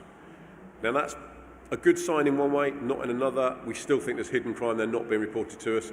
And only when we've got the real confidence of the public that we are doing the right things and we are driving the right behaviours and sorting out some of those in-house issues, I think we'll see this recorded crime go up further. But for now, we're dealing with comparable levels over the previous year. What is really encouraging, though, is this number here.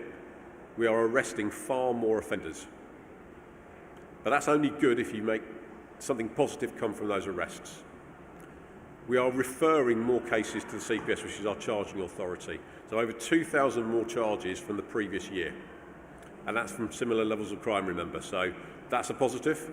But ultimately, this is the real acid test. Our charge percentage is now 76.5% on domestic abuse. That is the highest it has ever been since we started recording these numbers about 10 to 12 years ago. So all three of those metrics moving in the right direction, all indicating we are being more effective around domestic abuse, collectively all making an impact on victims in a positive way. But I am not naive, and nor are any of the chiefs and my colleagues back in the UK. Paolo mentioned earlier about the impact of bad apples. I've referenced two there. The damage those two individuals have done and the ripple that has come from that over the last 2 or 3 years will take years to repair. So whilst these figures are great, we need to replicate this every year and improve on it again and be seen to be doing that relentlessly without fear or favour. And that's our real challenge. So what does the road ahead look like? It's fairly simple. We need to keep doing what we're doing.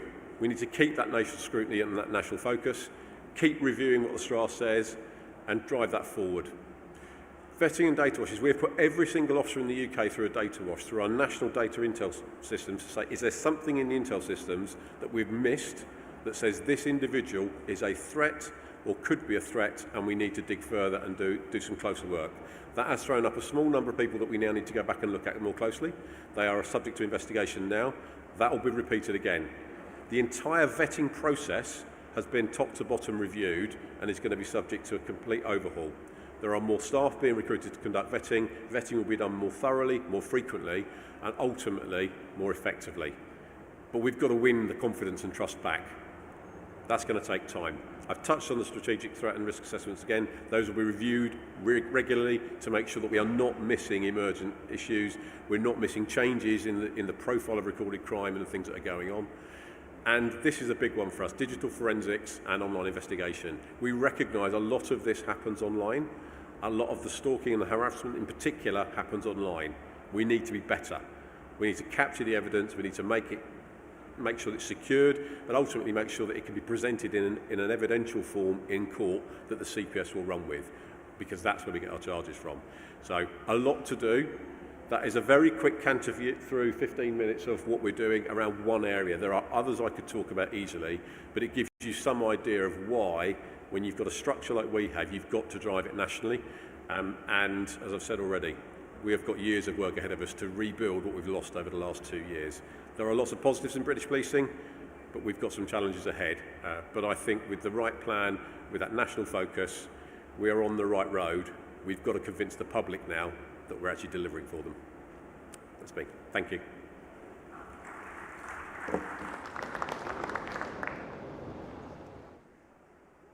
Thank you, Mr. Weatherhill. We now would like to invite our final speaker for today, Mr. Andres Silva, who's intelligence outreach from Airbnb. He's going to be talking about successful examples on law enforcement and private companies cooperation.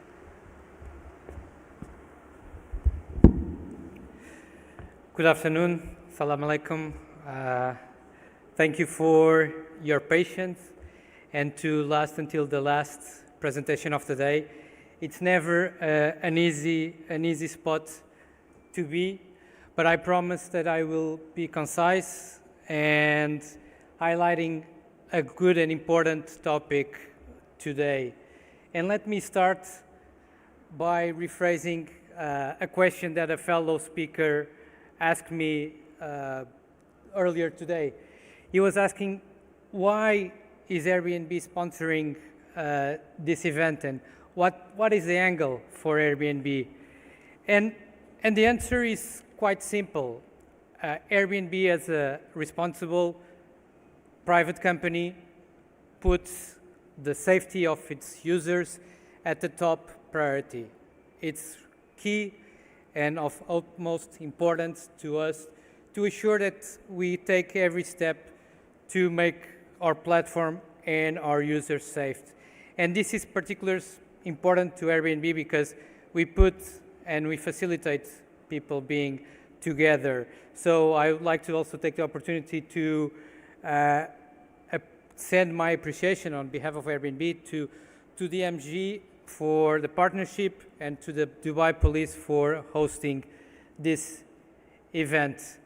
And being a bit concrete on the engagement and the partnership between private companies and law enforcement, Europol shared a report that analyzed the data requests on 6 private companies. In 2018, those 6 companies had a total a little bit above 80,000 data requests submitted to them. But if we look at the total number 4 years later, it had increased to above 200,000, an increase over 159%. Now, looking at the emergency requests, those that are the most important requests where there's a life safety connection and danger and risk to someone, those requests on the same companies in 2018 were just a bit over 2,000 requests. But if we see the number 4 years later, it has an increase of more than 600,000. And as we speak, these numbers are increased on a regular basis. However, and this is the key point on my presentation, if we look at the success rate, the number of data that is disclosed, the percentage remains, I would say, at a reasonable level. Last year's, this is the average, 68%, and it's very stable. So here, the question is, how can we prevent a higher success rate? How to ensure that we cooperate better? And with this, I always like to use Airbnb example and a little exercise that we can do that illustrates how both sides of this equation, both sides of this cooperation can work better. So asking to the audience, how familiar are you with Airbnb? Please just raise your hand if you're familiar with Airbnb as a company. Okay, I see some raised hands. That's always good to know as an employee of the company. We can do a quick exercise on this matter. So for this, I will need you to be okay. Are you okay with doing a little demonstration on how we can cooperate better, law enforcement and private companies? Just raise your hand if you're available. Okay, fantastic. So the first step is quite simple. Take out your private mobile phone, then insert your personal code and unblock it, and now exchange it, and I will do this myself, with someone close to you.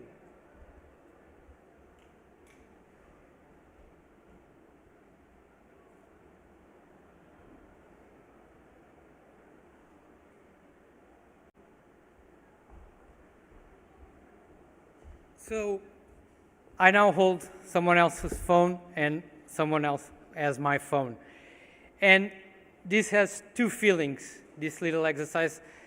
The sharing of our most intimate object that we carry today it gives us a panic feeling. And that panic feeling is exactly what an investigator feels when he's submitting a data request that touch on hours of his investigation and hours of his work, and he's always feeling that feeling of panic in disclosing data connected with his investigation. On the other hand, holding someone else's phone, that's a tremendous responsibility. And that's exactly what Airbnb as a company feels when holding someone else's data on their hands. That's why when we are cooperating with law enforcement and there's data requests submitted and there's emergency requests submitted, there are questions that our team is asking in order to better assess and protect also the safety of our users. So it's knowing these two different feelings and these two distinguished points help us in putting this bridge in a much more stronger way. And with this, let me return the phone and get mine back. I still want to go back to Ireland.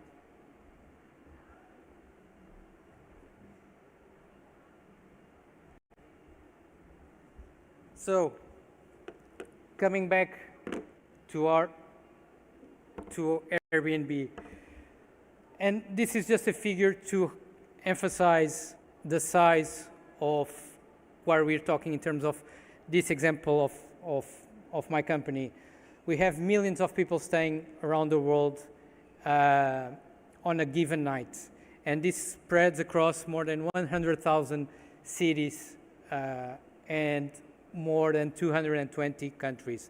And it gives you a dimension on how important it is to be connected with law enforcement in all levels. So we cooperate first in a response, the classic response to data request on an investigation, data submission, analyzing and providing the data. Emergency, when there's a life safety risk to someone else. It doesn't have to be directly a user of Airbnb, but if we know that someone is in danger, we'll be our utmost to assure that we cooperate as best and as quick as possible. And this, of course, is always on the reactive side, from law enforcement to Airbnb. But we also cooperate on the proactive side, from our company to law enforcement. And we do this on investigations. When we detect behaviors that are suspected of being criminal behavior in connection with money laundering, with any part of trafficking, we do reports to the financial investigative information units of different countries and share this suspicious behavior. We also cooperate in terms of engagement. Not only we are available to train law enforcement on the way to submit requests, on the way to cooperate, but also to bring law enforcement and have law enforcement engaging with the community of hosts that we have at Airbnb, assuring that they are aware on how to report when something suspicious is detected. So going a bit more in detail on the reactive side, we always have a team available to respond immediately through a secure and encrypted portal. It can be a data request, it can be an emergency request. We follow a need-to-know principle, and we limit the information that is shared to us to whoever needs to have access to assure that data is exchanged.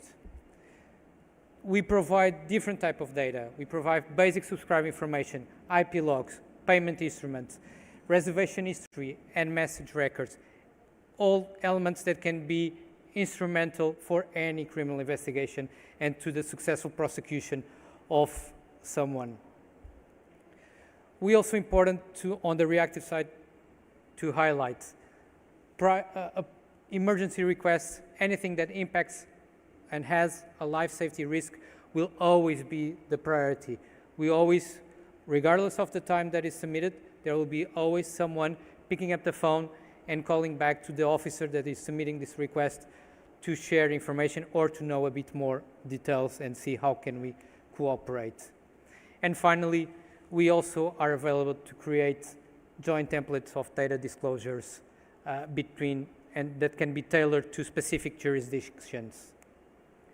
On the proactive side, points of contact. This is key. We can see significant improvement in our cooperation when their face is connected to a name and not just an email. Knowing the counterparts is critical to keep improving a long-lasting cooperation. That is exactly what we want to achieve. We want to expand and exchange what we are seeing beyond personal data, understanding criminal threats, understanding modus operandi of specific crime groups, anything that can impact the safety of the users, and also something that the type of information that we can see and get more information provided to law enforcement. We share our proactive disclosures through compliance, to our financial obligations and regulations, but also from our internal safety teams. And we are doing this more often as we speak.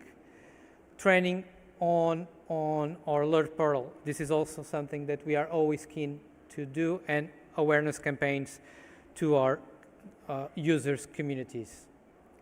Now, a quick operation example that really resumes all of these different components. In Europe, I cannot disclose for confidentiality reasons the concrete country where this occurred, but what I can say is that we detected what was a potential criminal ring operating in a European country, and it was using Airbnb as a platform. The problem was that these were all last-minute bookings. Users were being removed, but new accounts continued to emerge, and the guests showing up were not the booking guests, which is always an extra layer of risk. So what we did, we proactively engaged with a specialized unit of that country. We provided an overview of what we were seeing. We obtained more information on these groups. We explained how to submit the data that we were seeing in a way that we could comply with GDPR and privacy obligations. And that's exactly what was done. Information was disclosed through a data request, through the portal. Upcoming requests were submitted. Additional information was obtained too, and we allowed us to then replicate the same approach to other specialized units in other countries, and more disclosures were done. And with that, the key points I want to wrap up today. In terms of data disclosures, the more context we have, the more information we have in the data request, the more efficient will be our response, the more complete, and the more data will be allowed to share. Points of contact are key. I will always emphasize this. The more personal knowledge we have on who's on the other side, the better the cooperation will flow. We are working to expand the communication and the cooperation from a reactive to proactive. The more we know on criminal trends, the more we know on profiles of suspects, the better we'll protect our platform, our users, and also the better we'll be cooperating and disclosing information to law enforcement. And finally, feedback on our own process are instrumental to keep improving. We want this feedback, we want to adapt and tailor to each jurisdiction. And with that, I finish my presentation. It has been an honor to be here. Shukran. Masalema. Thank you, Mr. Silva. Ladies and gentlemen, with this we conclude our first day of the crime prevention track. We will see you tomorrow for day 2 of the 3rd edition of World Police Summit. Our sessions start at 9 a.m. Thank you.